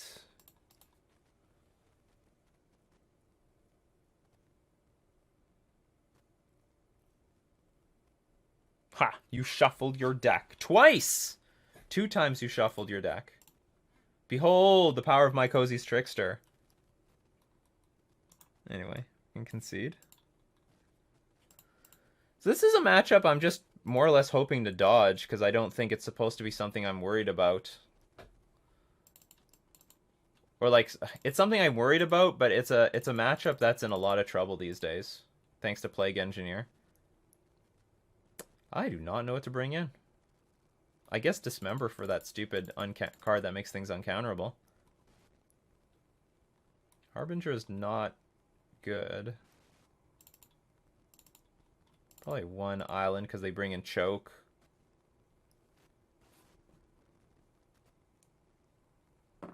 Well, Chalice is a pretty crappy card in the matchup anyway, in my opinion. Again. I mean, yeah, you can counter Glimpse, but, like, they can make the creatures uncounterable. And it's slow. And they have a lot of artifact hate post board, so it's not... This isn't even golden.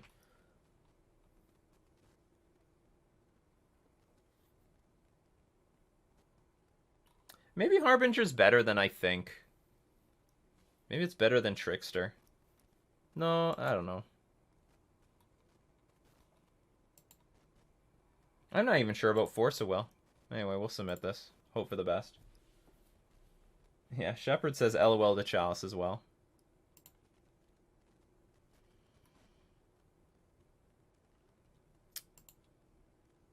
I guess we'll keep this.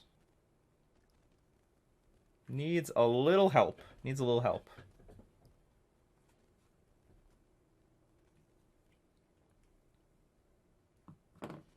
So if I lose this matchup, whatever. You know, I don't expect to win this matchup.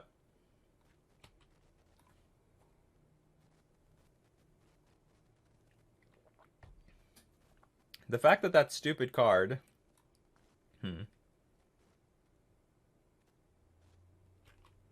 Guess we let this resolve. I could be wrong, though.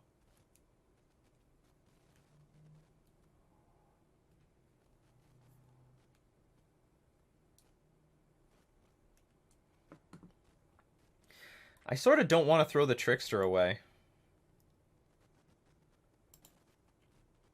Alice, or they got the Allosaurus Shepherd. Okay.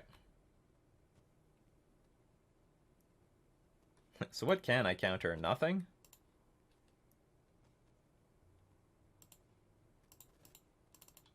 Okay, I'll show them the Trickster. And we'll just Violet and play immediately. So that if they play a fetch land, they have to crack it and we get value.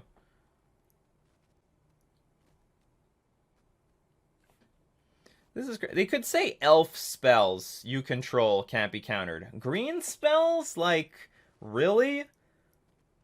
This is a pretty piss poor card design.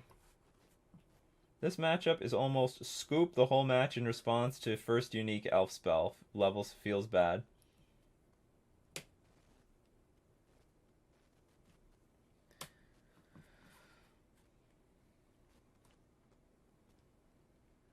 Green spells, all the spells. I can beat an I can counter an artifact spell.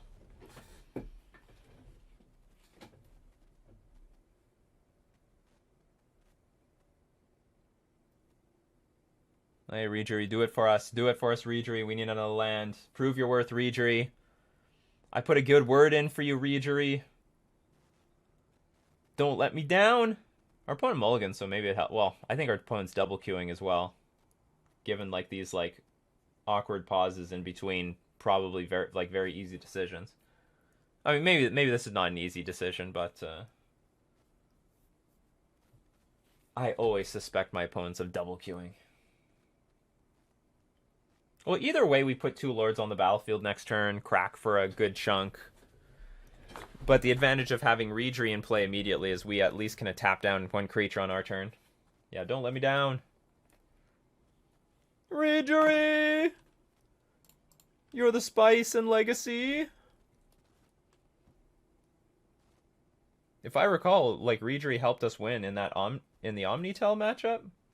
Can't remember if we drew it though. Maybe I can't remember if it was important. Sure, they mulligan, but that turn 0 once upon a time evened it out. And my hand was just, I didn't want to use the Force of Will. Maybe Force of Will's garbage now. In this matchup. They've got Carnosaurs, they have Allosaurus Shepherd. Actually, do they have Carnosaurs? They probably have like 1, but maybe not. Hard to justify registering Elves in the Plague Engineer Dreadhorde world. They do it somehow. I don't know if the Delver deck is that big of a deal to them. Or maybe it is. Bolt this, that's it. Who cares? They have the dream matchup right here. Does Plague see a lot of Legacy sideboard play? D Canadian Bacon. It sees play in the main deck. We were up against an Eldrazi deck that played Plague Engineer in the main. It sees main deck play. Alright, can't be countered. Whatever. Oh, our opponent is such a double cure. Such double queuing.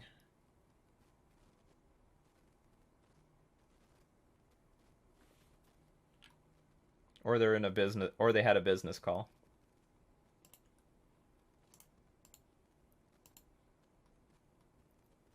Okay, that's interesting. That's very interesting. So I think I actually just attack with both, see how they block, if they block at all, and then we'll dismember this stupid thing.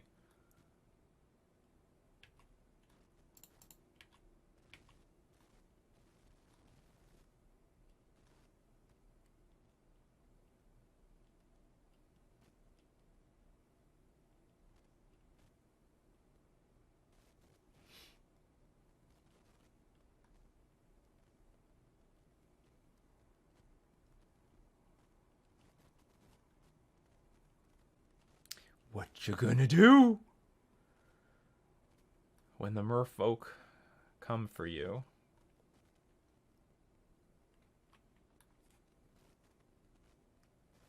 You still like Force of Will, Ludwig?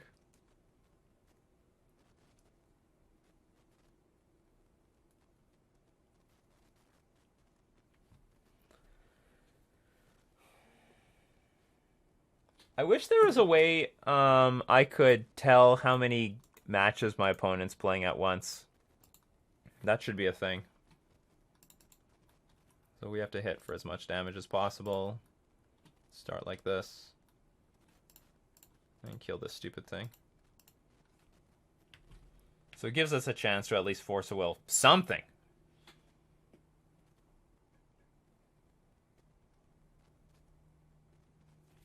Return a forest to your hand. Untap target creature. Activate this ability only once each turn.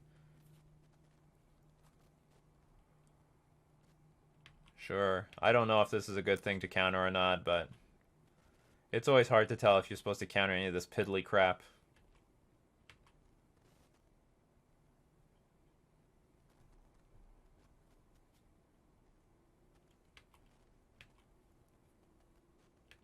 Force was never actually good, just necessary to not die to cheese. Look at this board. Alright then.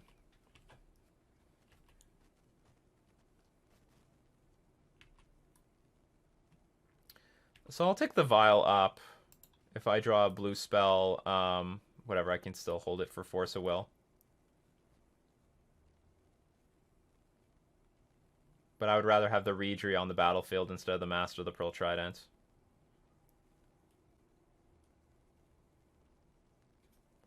And if I draw an island, whatever, I was more or less spilling my hand anyway.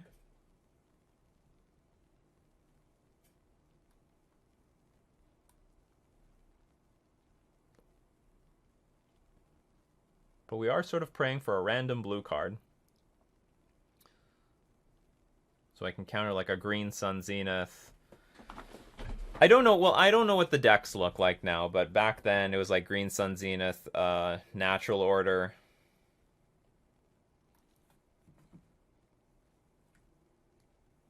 Force was always good. It's one of the best tempo cards in Magic. Yeah, but we're talking about this particular matchup.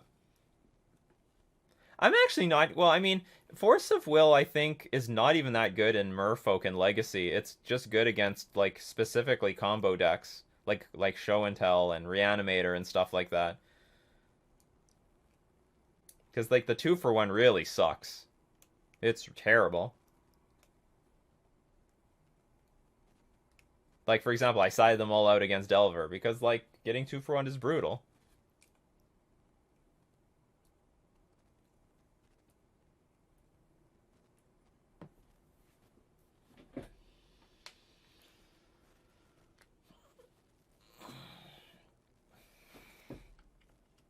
So I could tap something down, but I guess they can untap it?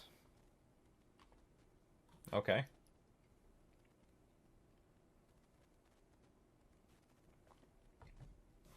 I've never tried it in the sideboard. It probably is not good enough in the sideboard, to be honest. There's probably... Even if, like, 40% of matchups were, like, stupid combo decks, it would still be correct to keep Force of Will in the main deck. Because you'd be forfeiting too many game ones. Come on, blue card. Not a blue card. Not too bad, though. But not a blue card. So you could, like, double block my Lord.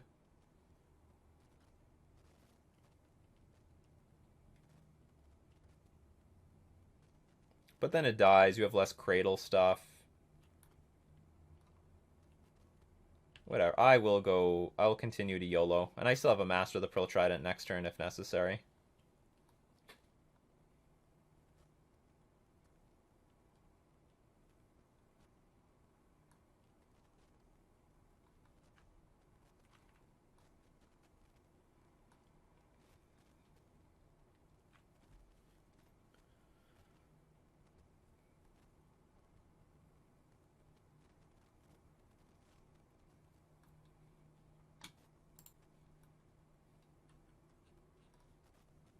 Maybe we'll beat our opponent on time. Are you double queuing?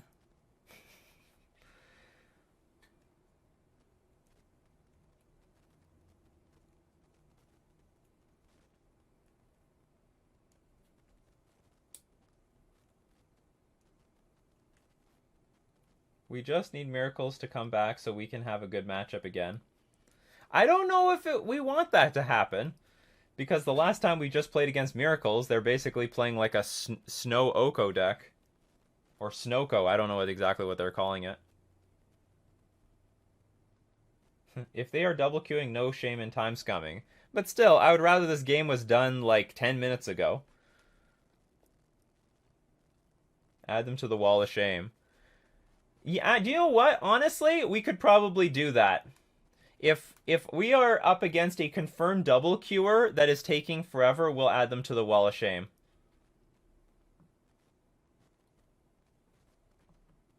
I mean, because I think this is pretty stupid. I think this is unethical too.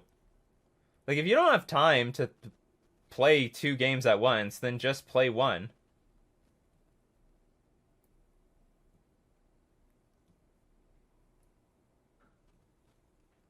I mean, they're not using their time to think. They're just wasting my time. There's the wall of shame and the wall of scum, maybe. Or the wall of double queuing. Double queuers.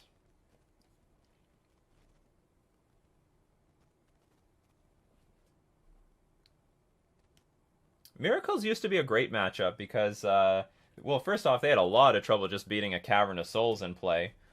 And in addition to that, they also had a lot of trouble just beating a True-Name Nemesis because the only... Well, I wouldn't say they had a lot of trouble, but... Okay, how about this? Cavern of Souls was a big deal, and also Chalice of the Void was a big deal. If a Chalice on one resolved, the whole game revolved around protecting the Chalice, and usually you could protect it, and after that, they just had a bunch of garbage cards in hand.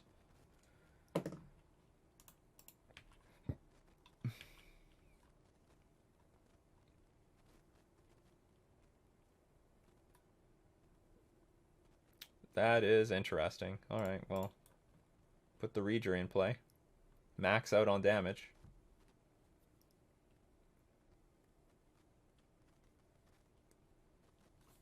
Why Miracles is a good matchup for Merfolk?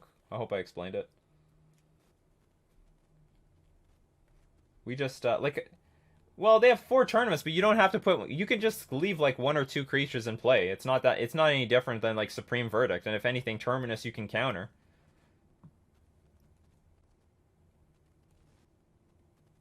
Like, I mean, yeah, any control deck has sweepers. Do we die to control decks? That has never been historically the case.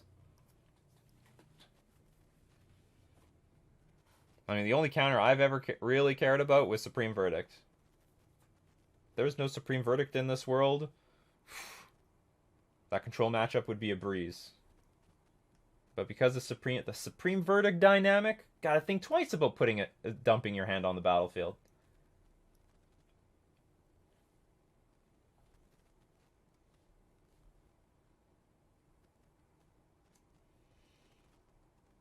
I mean, there's other things. There's like, for example, look, they made 1 game action to make sure they wouldn't time out. They must be really tanking it in another match.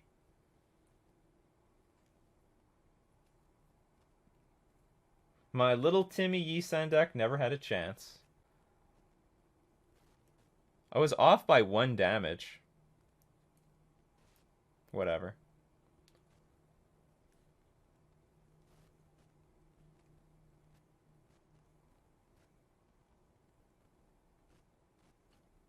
Wonder, maybe we could just hard cast a Crater Hoof?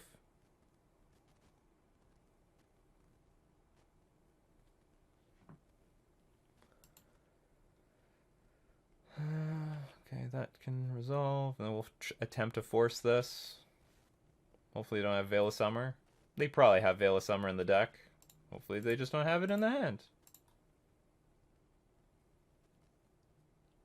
Woo! I'm king of the world!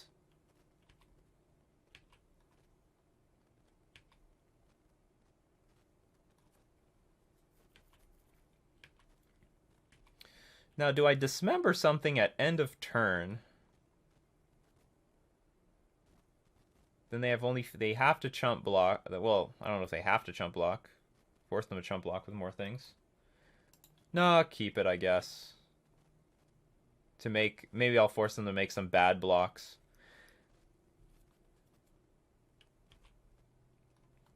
Because they can untap stuff anyway with Quirion Ranger if I tap something down with the Merfolk, so it doesn't matter.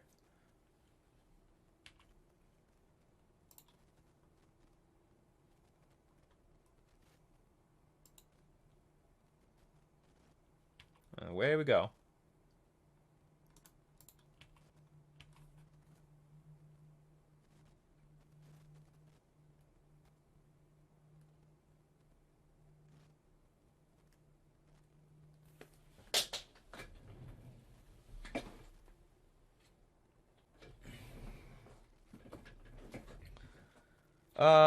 Don't you just die to this?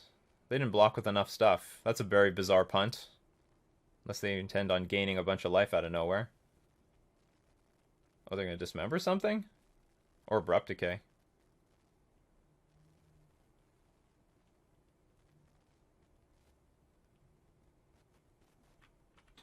Yes. That is a thing. So I deal 2 damage to you instead. You still lose most of your board. Okay, let's say I dismember Nettle Sentinel here. Then you have... Well, you still have quite a bit of mana up. I guess if you go natural, or if they natural order, I can dismember something else. And then there's just not that many creatures on the battlefield, so...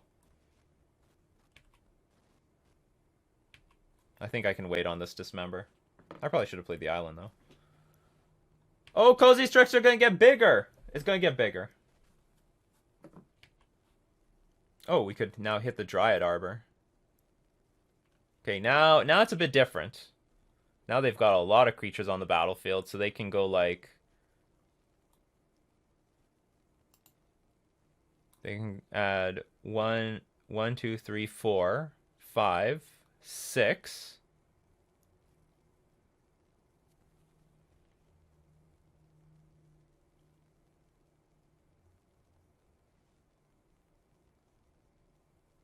Oh, and they can return this Dryad Arbor back over and over again. That sucks too. Willie Hall raiding with 14 people. Thank you very much, Willie Hall. Hope you had a great stream. Hope you crushed some. I hope you crushed some Tron decks.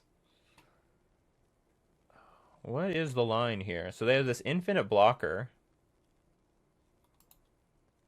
Well, they're empty-handed, so I should just dismember something. I'll dismember the Nettle Sentinel.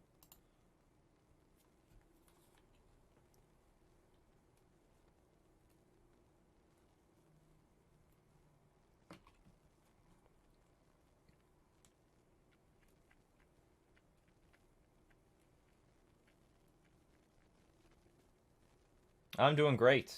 You're a legacy streamer? So am I. Return an elf you control to its owner's hand, untap target creature. Activated this ability once each turn. That's awkward. Alright, the game continues. They can block and bounce. And they can, like, block and bounce with this thing, too. Oh, that's aggressive. So they're intending on returning some elf.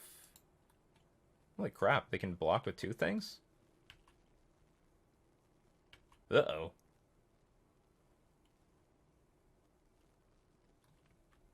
What do you use 4 mana for? Untap target creature.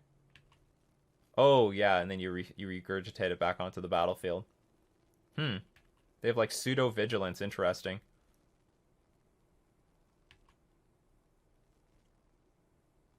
Nice line, nice. We want a lord here.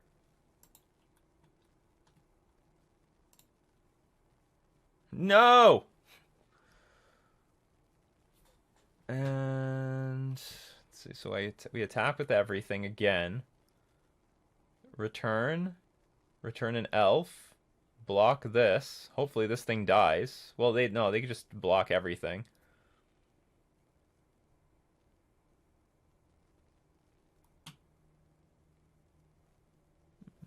Damn, that was a good line. Was that not a good line, chat? That was a fantastic line.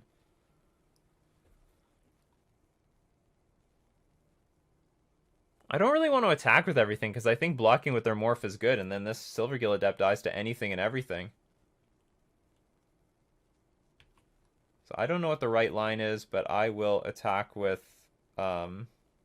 Because I can't get any damage in, so I might as well just force them to return a bunch of crap to their hand.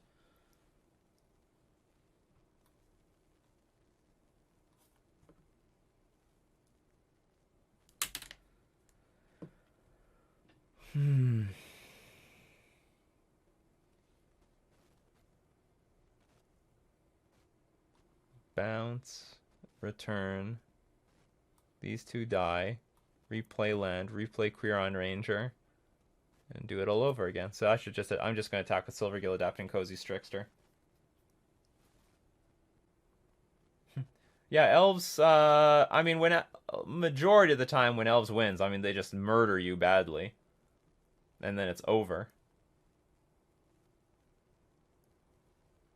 Well, I will admit, I think you just need to know the patterns. Like, that last line, I mean, if you don't know it, then you just don't know it. But if you've learned the pattern, then you can do it.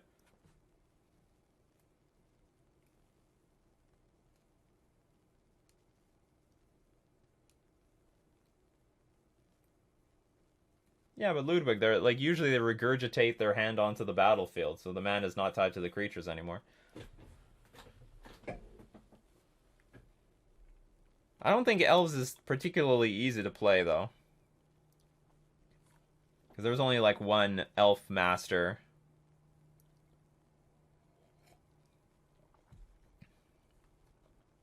Let's see if there's going to be an exchange. Well, there might be an exchange here. Oh, and then you're going to bounce it back to hand?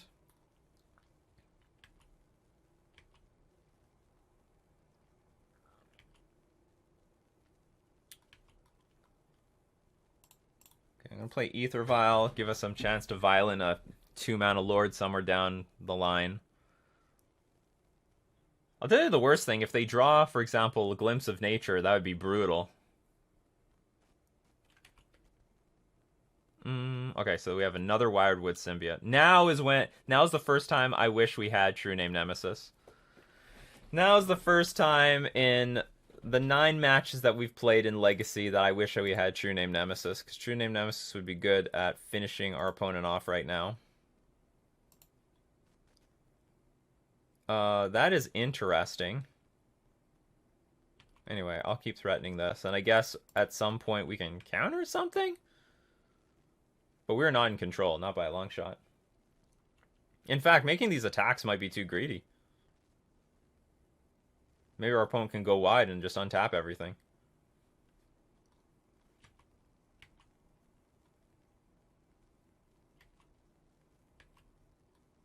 Yeah, we need Spreading Seas. Spreading Sea. I don't even know. Well, yeah, Spreading Seas against, I guess against Guy's Cradle would work. No, this is important. This is an insect. This is not an elf here.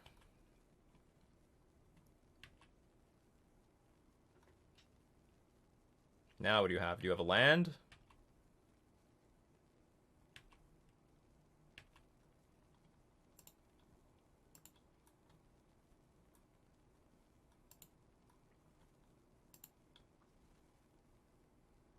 That's acceptable. I do appreciate having something like this. Do I play it now? I guess.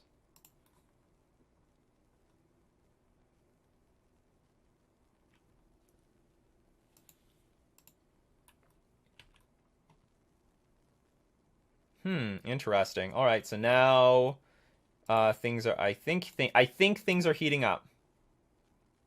I think things are heating up. But now I'm a little paranoid about actually playing this Lord of Atlantis.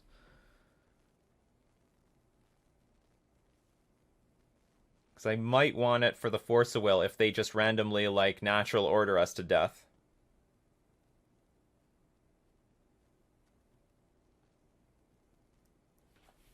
I wonder if they're willing to exchange. Yeah, Twilight Warrior is pretty bugged.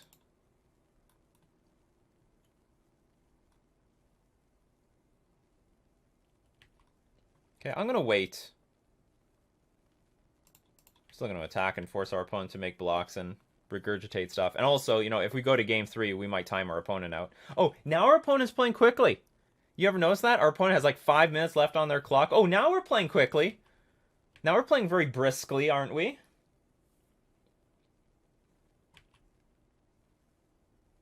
What a coincidence! What a coincidence.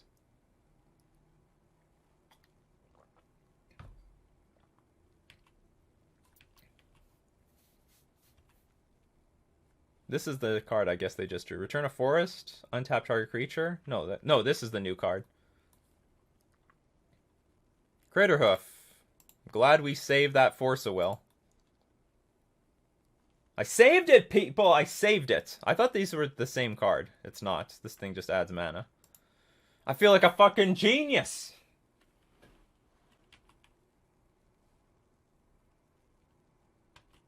I feel like a genius right there.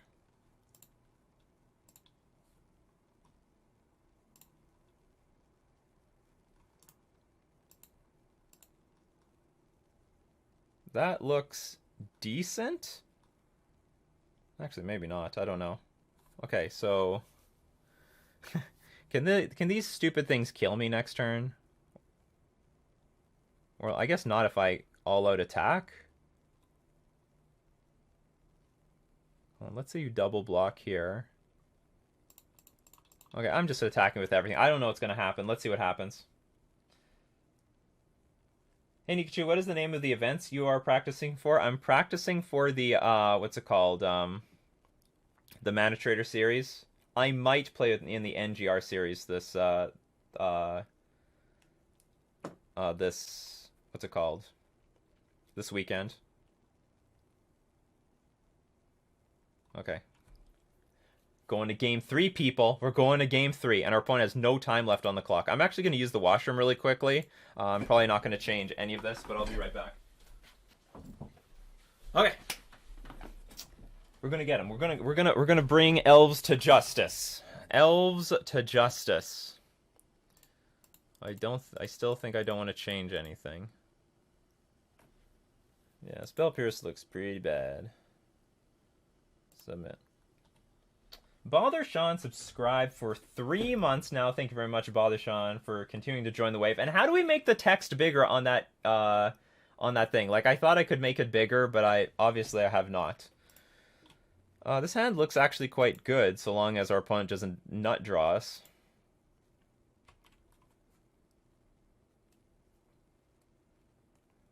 Might as well call Bother Sean my stream manager at this point. In the back end, I can show you. I've seen where you apparently adjust the font, but it does, or maybe it's not the font, maybe it's the size. But for some reason, it has not affected this alert. Should I snipe this thing off? Ooh. No, I guess we're gonna save for the... There's not really a lot of stuff.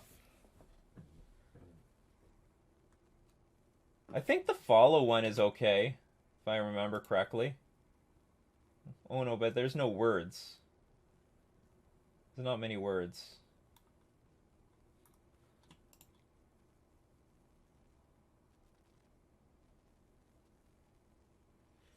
I don't know what to do, people. I have a lot of good decisions here. Turn 1 Trickster. Turn 1 Vial. Well, I guess it's turn 1 Vial or turn 1 Dismember. And I guess the answer is actually turn 1 Vial. And hope I live. Do I get a new badge for that? For what? Oh, sub-image is nice. Yeah, I agree. Alright, we got Elvish Visionary. If they miss a land drop, I'm sniping off this Dryad Arbor. Uh-oh. It's very weird.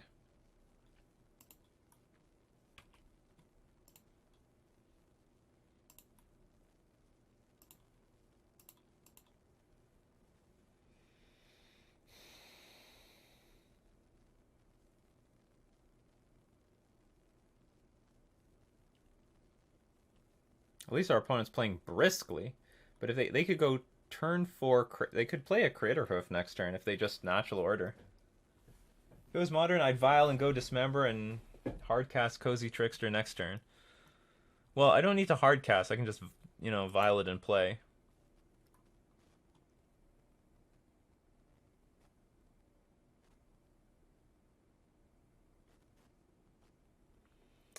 Yeah, well, I think stifling their mana doesn't do a whole lot.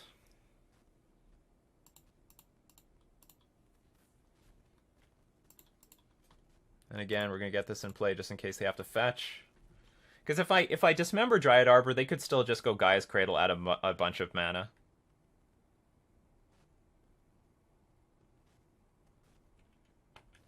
Alright, we have uncounterable spells. See, that's the dismember target.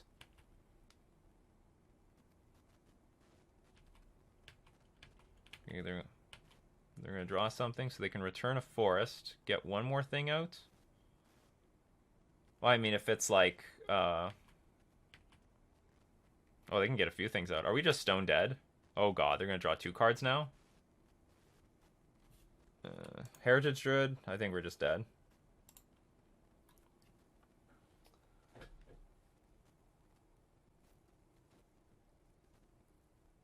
Two Glimpse of Natures. Draw 2 cards a turn. And they'll probably beat us.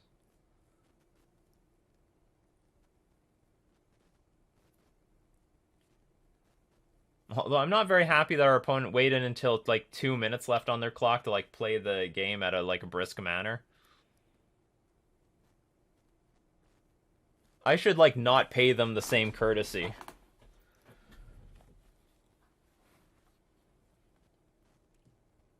Dismember Heritage? Yeah, well, I don't know that they have Heritage. I'm in a bad spot on the draw. They could lose from being too slow, but they're going to draw 2 cards a turn, so I think they're going to dig enough into their deck to find a win condition. Like, Crater Hoof is probably going to be enough. They can just hard cast a Crater Hoof. I can't remember if Crater Hoof gives everything else haste, but certainly Crater Hoof by itself will attack for at least 20. I don't know, actually there's a lot of triggers, so maybe it's possible. A lot of triggers on the battlefield. They have to let 2 Glimpse of Nature triggers resolve. 2 Nettle Sentinel. Maybe they're going to lose on time. Yeah, maybe it's possible. Well, they seem to have figured out how to auto do some of these. And they need to deal 19 damage? Sorry, they need to deal 23 damage to us.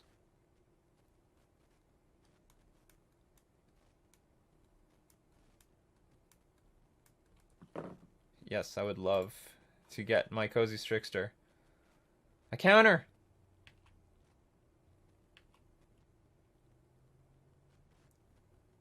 18-18. It's pretty big. Oh, damn it. This thing has trample too? Yeah, we're dead. Alright, we finally lost.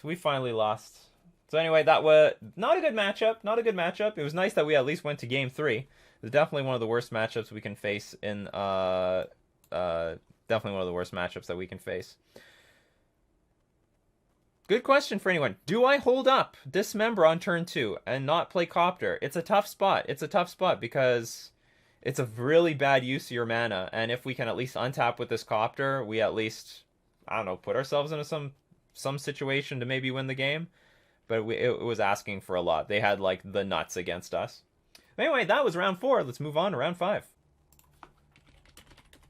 So we lost every die roll, if I figured out correctly. This is worth keeping though. I like it. One of these vials probably is going to go to 3 for Mare Reejery though. I think it's a worthwhile hand. Grove of the Burn Willows. Is this lands?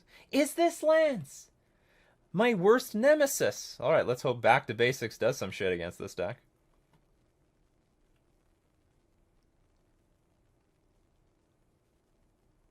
Wall of Sloth, yeah. No, call it like, oh, well, I don't know. It's too long, but I would put something like, I want double queuing Scum or something. Like, I literally want to shame people like this.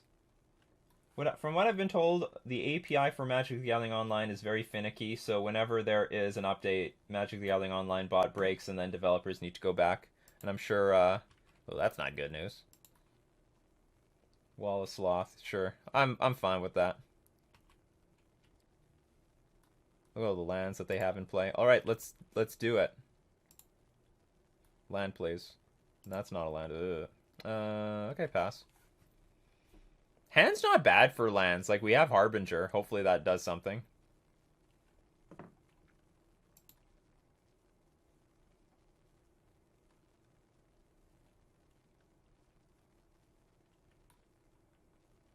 What do you get? Tabernacle? Oh, I could put the Cozy Trickster in play. No! I didn't get Cozy Trickster in play. Well, whatever. What do they need Wooded Foothills for?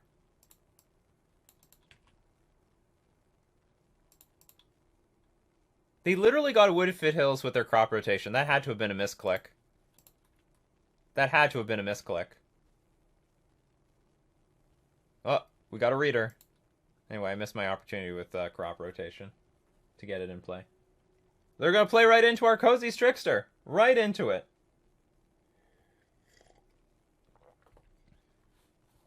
Lands is definitely cheese.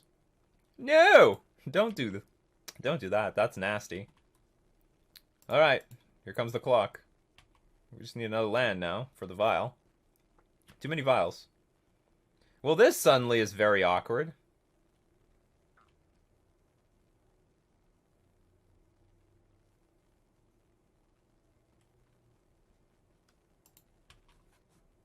Yeah, lands is a pretty cheesy deck. I mean, it's basically a combo deck. It's a bit of a control deck as well. Control combo.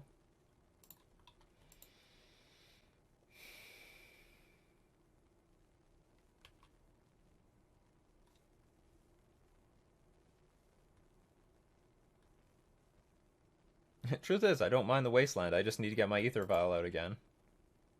But we might start having trouble against Field of the Dead.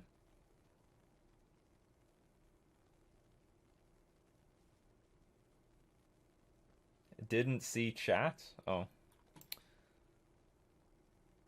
My opponent asked. Didn't see it. I said hi, good luck, and then they said hi, good luck, like really later. Much later.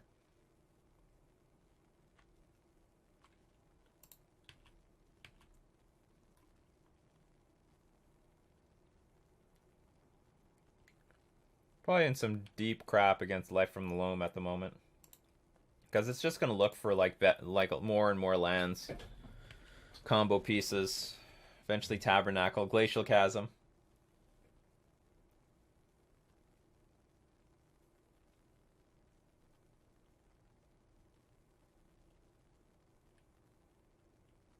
I don't even know how to beat a Field of the Dead. Alright, it's dead. 2 damage. So Smuggler's Copter can dodge it. But I need to get Smuggler's Copter out. We can also take a huge hit from, well, I guess we cannot take a huge hit from Dark Depths. Because they can still Punishing Fire us out to death.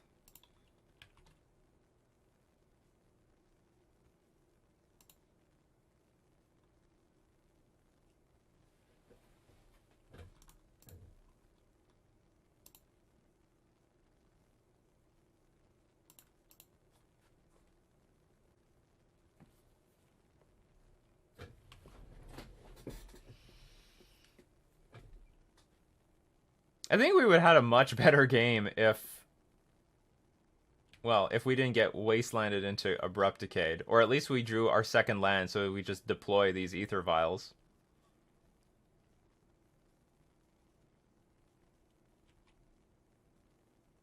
Yeah, Port's gonna be tough.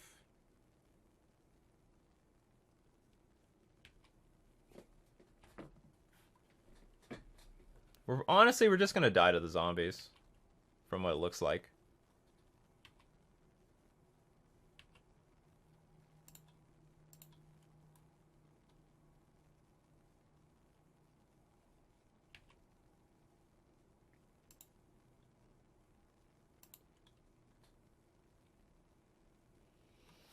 Can that buy me a critical turn at some point?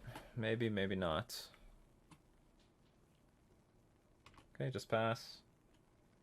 Just basically waiting to die in this matchup so we can go to the next one. Again, a land would help. Because then I could, like, tick my Vial up to 3. When they port, I can just tap mana, and then I can start doing some, like, Vial and Reejerey, cast Trickster, untap Reejerey, replay a Reejerey, and then get a range of Punishing Fire.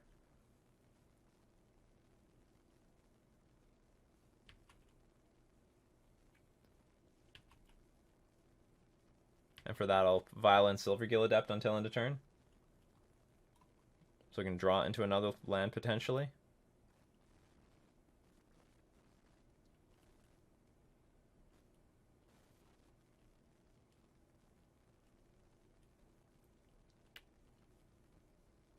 Play 2 lands a turn? That seems bad. Okay, let's see if I can get anything good here.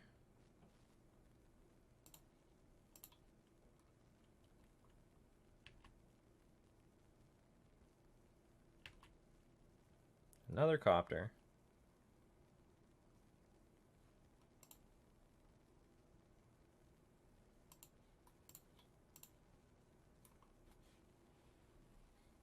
It can't be too bad. Their hand is full of lands. Yeah, but every land turns into like a damn zombie. Like the way this game is playing out, we're just gonna lose to like Field of the Dead itself.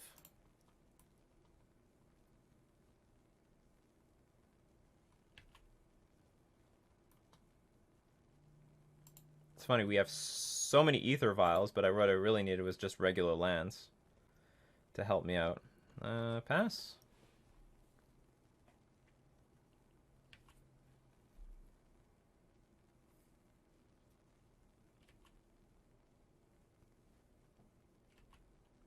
Get another zombie.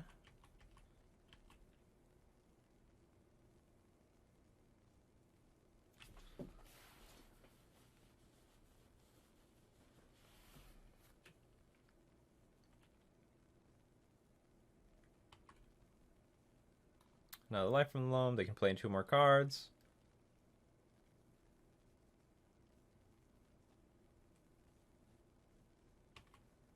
Take 8.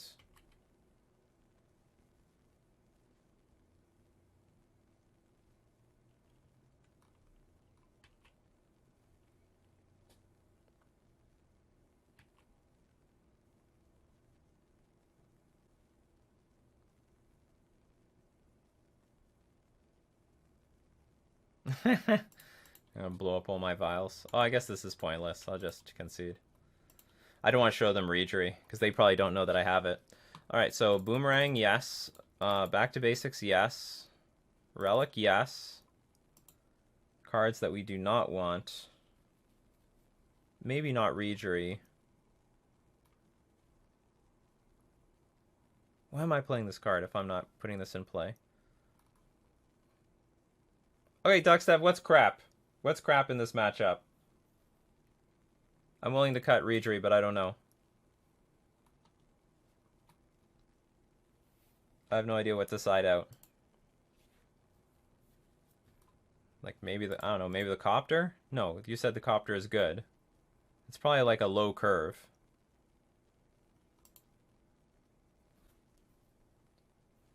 I have to take out 5 cards? Well, I mean, it could be like this.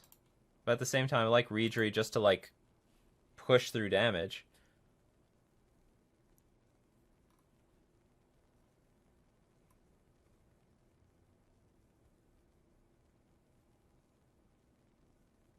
And also, it gives us some chance of like dodging Punishing Fire.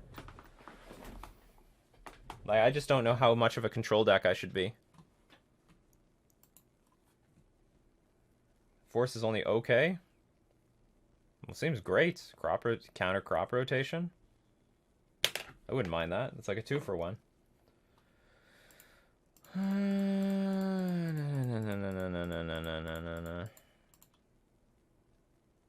Jerry and Cozy are good cuts.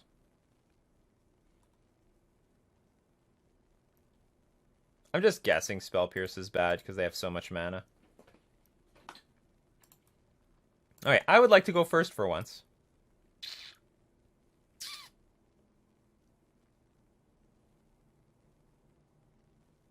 I keep. This is a very dubious hand. But I keep it anyway. Because we get to draw a lot of cards. So hopefully we draw some of our interaction.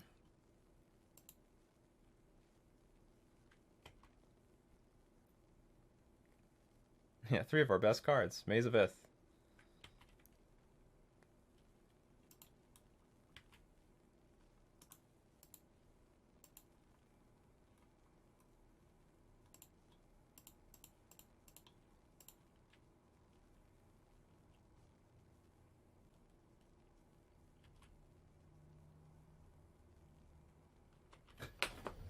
Well, it's just a pile of creatures so far.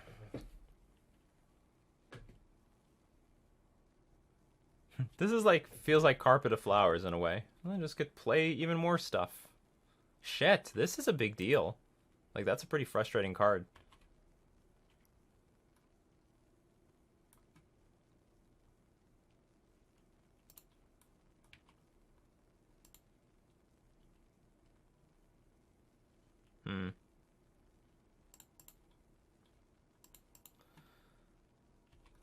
I guess I will attack for 2. They can untap. Sure.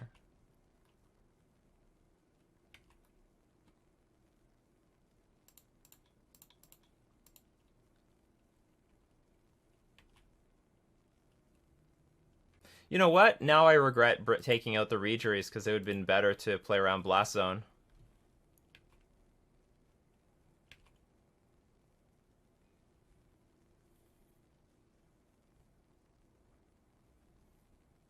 Because that's easily the best way to play around Blast Zone, to just have a curve. Like, I could take out Lord of Atlantis, for example, for Regery.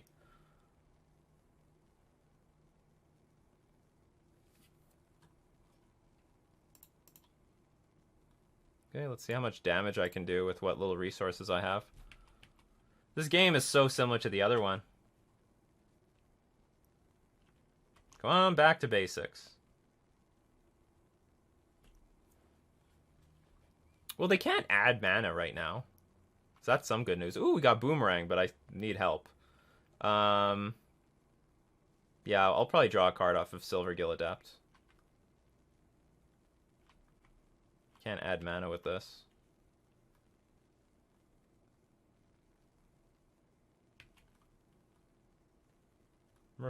League is going okay. We're 2-2 right now.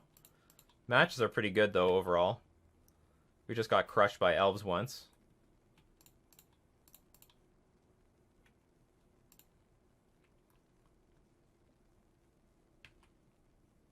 Bit paranoid. Is there something on the battlefield I don't know? Like an Urborg or something? Like, they didn't untap anything with Mazavith. That's highly concerning to me.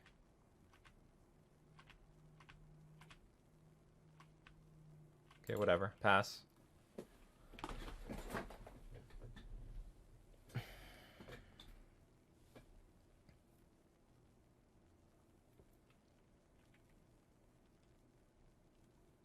Okay, goodbye, punishing. Okay, but you can only do that once. Because you can return it. Oh no, yeah, you can do it twice, I guess. That's not too bad, though. All things considered.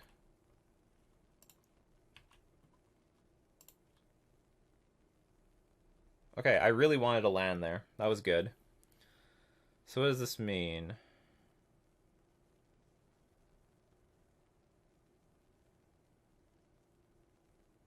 Well, it means I can attack with Mutavault. They untap one, they Punishing Fire the other one. Then the turn is passed.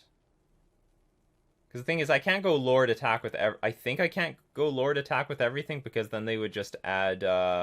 they put a counter on the Blast Zone and then blow everything up.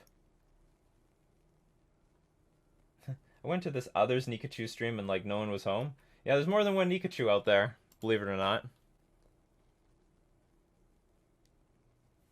And I think I'll hold up Boomerang for potentially Mazavith or Blast Zone, like if they decide to tick it up.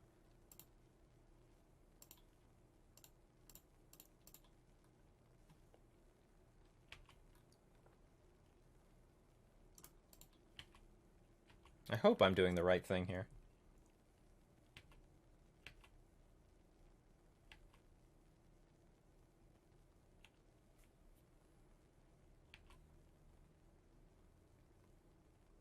Okay, so if they put 2 counters on it, we just Boomerang it.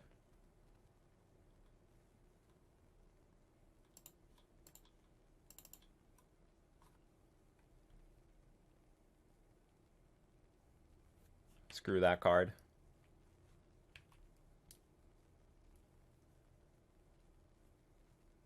And thought, huh? They might have wanted to save more damage later if you went back to basics post-combat. Oh, that's interesting. Okay. Gotcha. It's possible.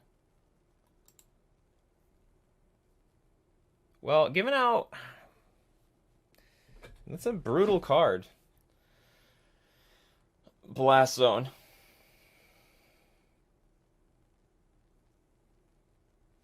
I think I'm gonna bring Reejery back in. I'll take out Lord of cannot help him. Oh, is there any other card? Like, is Silver Gildep really good? Well, maybe for drawing into more stuff. I definitely want to like, take things off the curve.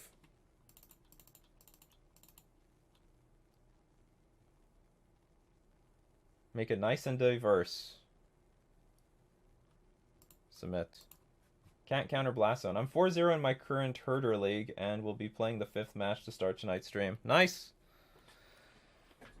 Well, okay. Tuxdev says Relic is good in this matchup, so we're keeping this. Apparently it is. Cuts off... Cut the rest of the cozies then? No. Cozy's still... Well, oh, I see. Yeah, you're right. Maybe because I still have a lot of 1-mana spells in this regard. Yeah, you're right. I wasn't thinking about how many 1-mana spells I actually have. Overall. Well, look how many fetch lands they have. But I agree, we should cut the cozy. Did they mulligan? One, two... Yeah, they mulliganed once.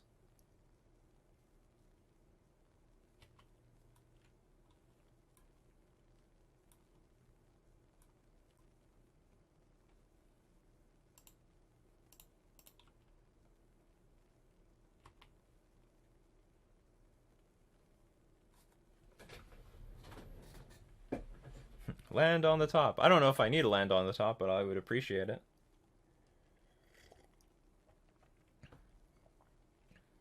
Choke. That's probably worth countering.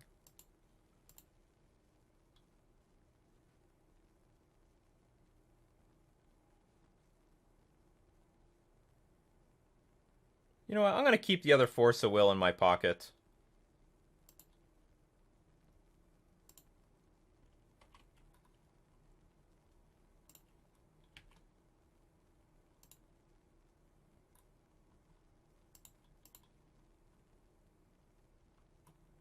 Okay, let's go to town on this person's graveyard.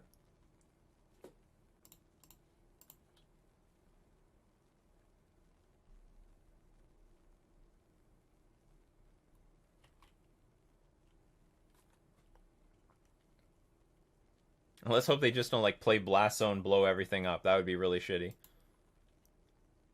That would be the absolute worst.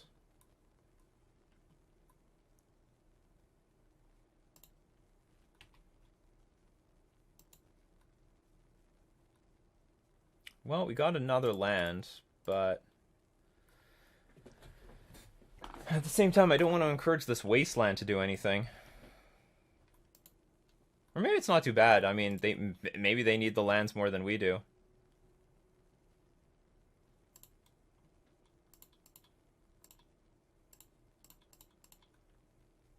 They might be short black mana for Abrupt Decay. Yeah, I'm gonna get the Copter down.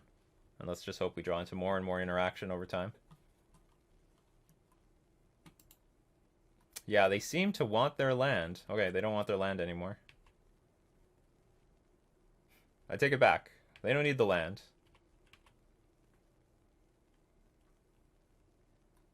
So they could go Punishing Fire on my Trickster and then eat it, or get it back with Grove. So I guess I'm going to wait on putting Trickster in play. I mean, I don't need it in play immediately anyway.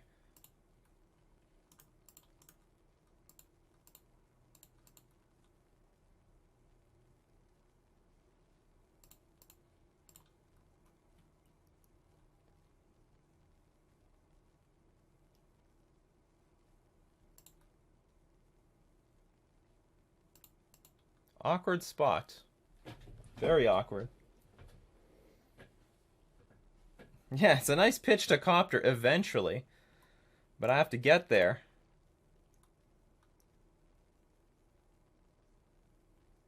Okay, so now with this trigger on, like I could put Trickster in play next turn.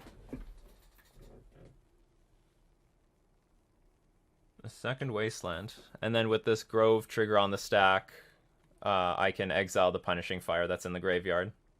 They could play 2 Punishing Fires now. That would be funny.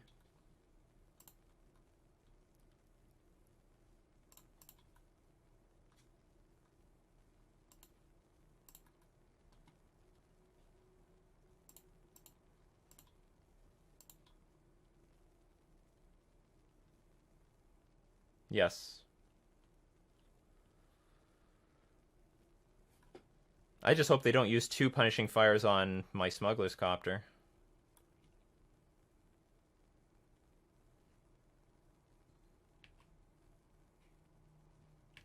Okay, this still Cruise. For all I know, I'm up against Ancient Grudge.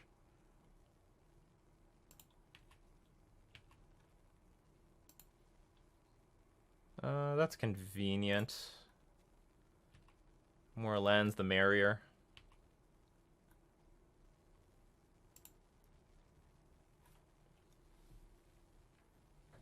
So what I could do is relic them. They activate Grove. I relic them again. They could wasteland their own wasteland. And then I crack a relic. Right, I could do it on their upkeep, though.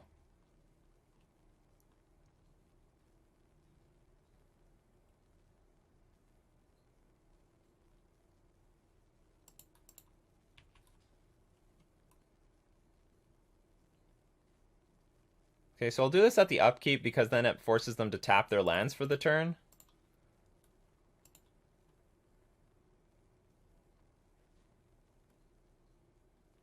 Oh, they didn't even fight. No fight. Rishadan Port. Exploration. The second one is so much better than the first. So I can now use Mutavault to crew the Copter.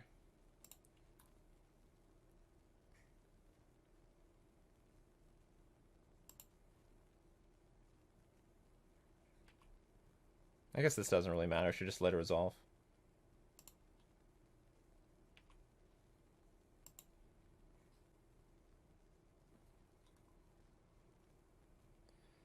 The relics would be naked for a turn, though.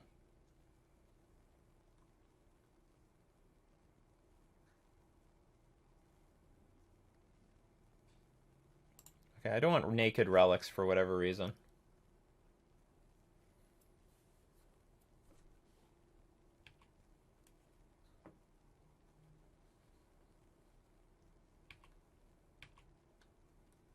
Three wastelands in play. Nice.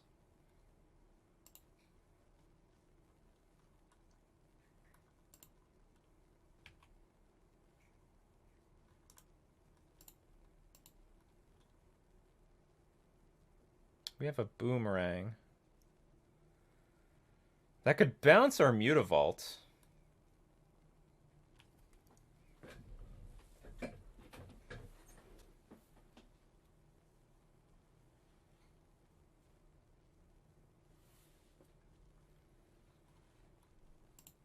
Alright, we'll just play Mutavault, use it to crew the Copter. And whatever. Let's continue to deal some damage here. Oh, I cannot do it. That sucks.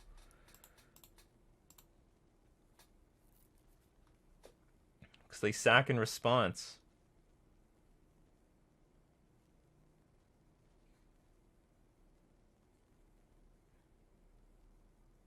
Oh shit, okay. Well, I have a Force of Will just in case something bad happens, so I might as well try to activate this again.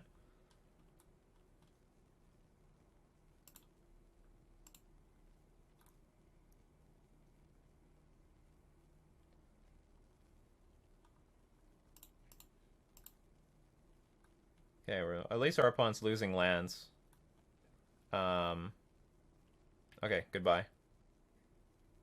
I didn't want to activate it initially because I didn't think tapping out was a good idea. But aside from Blast Zone, I'm not going to get punished. So, like, if they play Crop Rotation, for example, into Blast Zone on one, I mean, I can force that. Relic is pretty good in this matchup. It's doing something. Sylvan Library. Probably we have to counter that. That sounds like card advantage to me.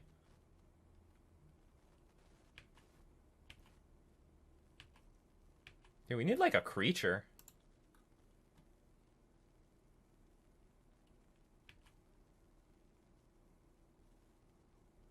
Oh, we got one. It's a bad... Regery! You're being bad now.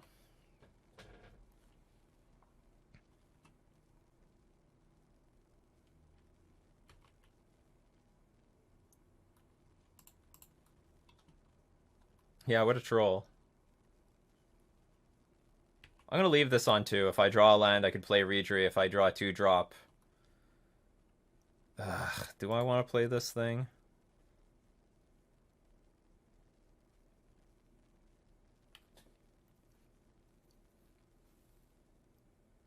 Again, I don't really like the idea of tapping out.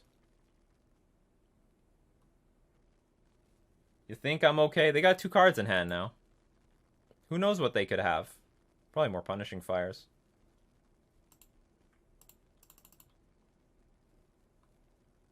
They're still missing black mana. So they could have Abrupt Decay. The problem is I don't get any value out of this line. I mean, I'm gonna loot. I think the answer is... I think I'm just gonna say no. I don't know how the opponent can take advantage of this, but maybe. Maybe they can. Don't do anything. Just pass. Pass the turn. Well, fuck. Alright, let's go, people. It's just our Ether Vial and the Smuggler's Copter and these 2 relics, basically. Because this port is going to lock us out for the rest of the game. Alright, these are all good things. Now we're drawing the creatures. I guess I'll say yes, just in case I can draw a better card. Let's put it in the graveyard. I think we have lethal next turn. Lord of Atlantis will be a winner. Now this is pod racing. Yeah, that's right. Let's speed this game up. You just made it interesting with this choke.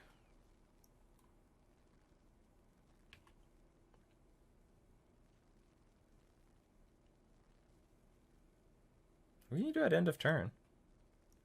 Force of Vigor. Shit. Well, we still have 5 power on the battlefield. Still turn 2 o'clock.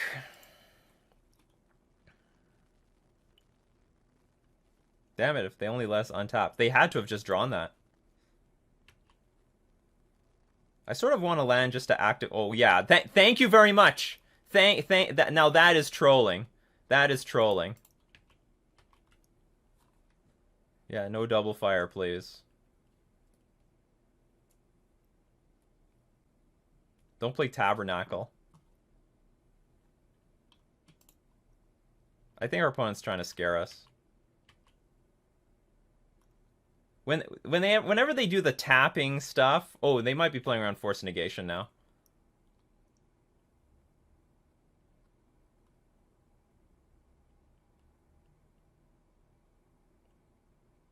Oh crap, you're eating that one? Alright. It's definitely concerning. Oh, that's great. Okay, so we can crack this now. Yeah, we can crack a relic, potentially. I'm not activating first. I'm not doing anything.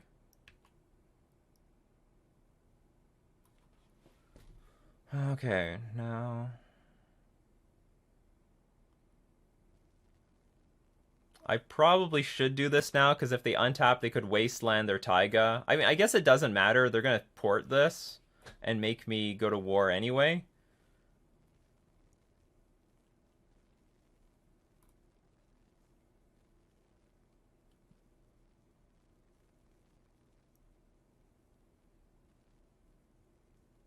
Well, if we make a war on their turn, well, I guess they're gonna, if they port, I'm just gonna activate and then see what happens.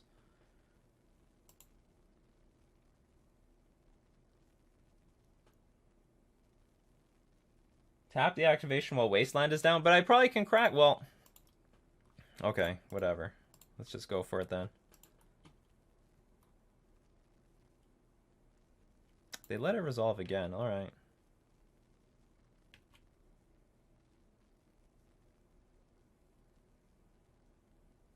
I think I should crack this just in case I draw a Force of Will. Because I'm going to win next turn anyway.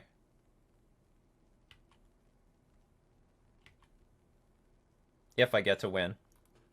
Tight game. Oh, that was the third game? I didn't even realize that was the third game. You know, one of my favorite moments playing, like, you know, streaming, recording games is when I forget that I was already up a game and I'm actually in game 3 when I thought that I'm playing for, like, when I thought I'm playing for game 3. All right. Super relic-filled deck. Well, okay, the first things first.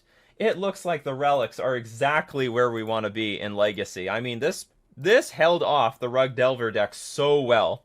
So well. It was because of Relic that they had so much trouble getting good use out of their Tarmogoyfs, the Dreadhorde Arcanists, the Hooting Mandrills was probably really clunky. And, you know, like, you never see their hand. For all we know, we're forcing them to brainstorm a lot of those things away. So Relic probably was, like, the best card in this league. And the only match that we were just super dunked on was the Elves matchup. The Elves matchup was just probably brutal. Like, we were never winning that one, but we just hope that it's being hated out by the Plague Engineer decks. Very adorable when you realize that. I know. It happens. It always happens in really bad matchups. Like, I never feel like I'm actually playing for the win in really bad matchups. That's probably the first time I've beaten lands in, like, 5 years. I swear. I never beat that lands matchup. And you know what also helped in that matchup? Boomerang. Remember when we bounced the Blast Zone? Yeah, that was the game I'm forgetting. They ticked up Blast Zone to 2. Could have wiped us out, but we boomeranged it and it wasn't a problem anymore. With no Chalice, I wonder if Preordain is playable. No. You have to spend every mana that you possibly have. I mean, if you're playing Preordain, you might as well play Brainstorm and just, like, put 4 fetch lands in here. Or maybe not, I don't know. But the idea is you have to, every piece of mana has to be spent on applying pressure to the battlefield. I mean, hell, well, whatever. Cantrips implicitly add a mana to whatever you find with the cantrip. That's a really good point. I really like how you put it. Why is everyone here now? 68 viewers? I got rated by the Willie Hall, but that was like an hour ago. This is the end of the stream, not the beginning of the stream. So, Smuggler's Copter was great. I don't know, I was very satisfied. I guess we don't need Harbinger of the Tides to be Phantasmal Image. It ended up being really good as Harbinger of the Tides. Very good in the Delver matchup. Had potential in the Lands matchup. So record was 3-2. We finished off at 3-2. And what was most important about this league is I got to learn how well this deck performs in our bad matchups. I'm very happy with how that Delver the Delver matches played out. I like blundered into our loss in the second match. It was really close. I had really good chances of winning that one, and we beat lands, thanks to Boomerang. Not thanks to Back to Basics. I don't know if I'm going to keep this in because this is in here just for lands, and it showed up late. And in the end, we couldn't even. We drew it when we already got locked out by Choke. That's stupid. It was like the Choke Back to Basics mirror. And their hate card came out first. And the moment theirs resolved and we were tapped out, we can't even use Back to Basics. Anyway, that was pretty annoying. I might want, like, I don't know, more Boomerangs, for example. Because actually, Boomerang might be very good in lands. If Blast Zone is such a deal, and I think it is, like, I don't know how many Blast Zones they're running, but that's a beating. Like, that is just a straight-up beating. We might want more Boomerangs to tempo them out in that matchup. Maybe. I don't know. I lose a lot to land, so... And I want to be mana efficient anyway. They are porting us down. It's so awkward. I don't want to get too weak to lands, but at the same time, I don't even want to play Rejury. Back to basics would have been great if they didn't draw their choke first. But they always had Rishadan Port. They were keeping us off 3 mana anyway. Like, we never had 3 mana up. They were porting us every single turn. We had 3 basic islands at most. Well, I mean, I think the deck is very consistent with what lands they get out. I'm surprised that we didn't see a Glacial Chasm, a Tabernacle, or... We did see Maze of Ith. We saw Maze of Ith actually was there. Maze of Ith was there. We played out Rejury at a time. Yeah, we did. Yeah, through Vile, though. We got Rejury in play through Vile. Or did we? No. No, you're right. You're right. We did hardcast Rejury once. Was Cage good? We never got the matchup for it. It's in here for Muxus. We probably don't need it for Reanimator because we have so much hate anyway. And it's also in here. It would help against Elves, but we never drew it against Elves. Elves stomped us. Did we go to Game 3 against Elves? Did we go to Game 3 against Elves? I'm just curious. Where's my Legacy League? I want to see it. Yeah, we went to Game 3 against Elves. So, strong list. I like it. I'm happy with this. Still no changes. I'm pretty satisfied with what's going on here. Unclear if Cozy's Trickster is worth the Curse Catcher slot. It did get counters, but I don't know how many times it mattered. What matters the most is like when the counters matter. Because other times it was just a random 1-1 for 1. That just... Oh, you know what would be good? You know what? Cozy's Trickster... I didn't think about like what would be good cards to have in this spot. But actually, Mistcaller would be good against Elves. Against Natural Order. Against... Green Sun Zenith. So actually, maybe there is some room to put, like, Mistcaller in here instead of Cozy's Trickster. Maybe. I gotta talk to you, Tuxdev, afterwards. You gotta tell me every matchup where maybe Mistcaller is good. And then, if it's like 3 matchups, we're playing Mistcaller. Cage is good when you need the Grave Hate fast. But maybe this should be Mistcaller. Why not 2 Trick? 2 Curse? For the most part, Curse Catcher really sucks. Curse Catcher is just, it's really hard to trade it with anything.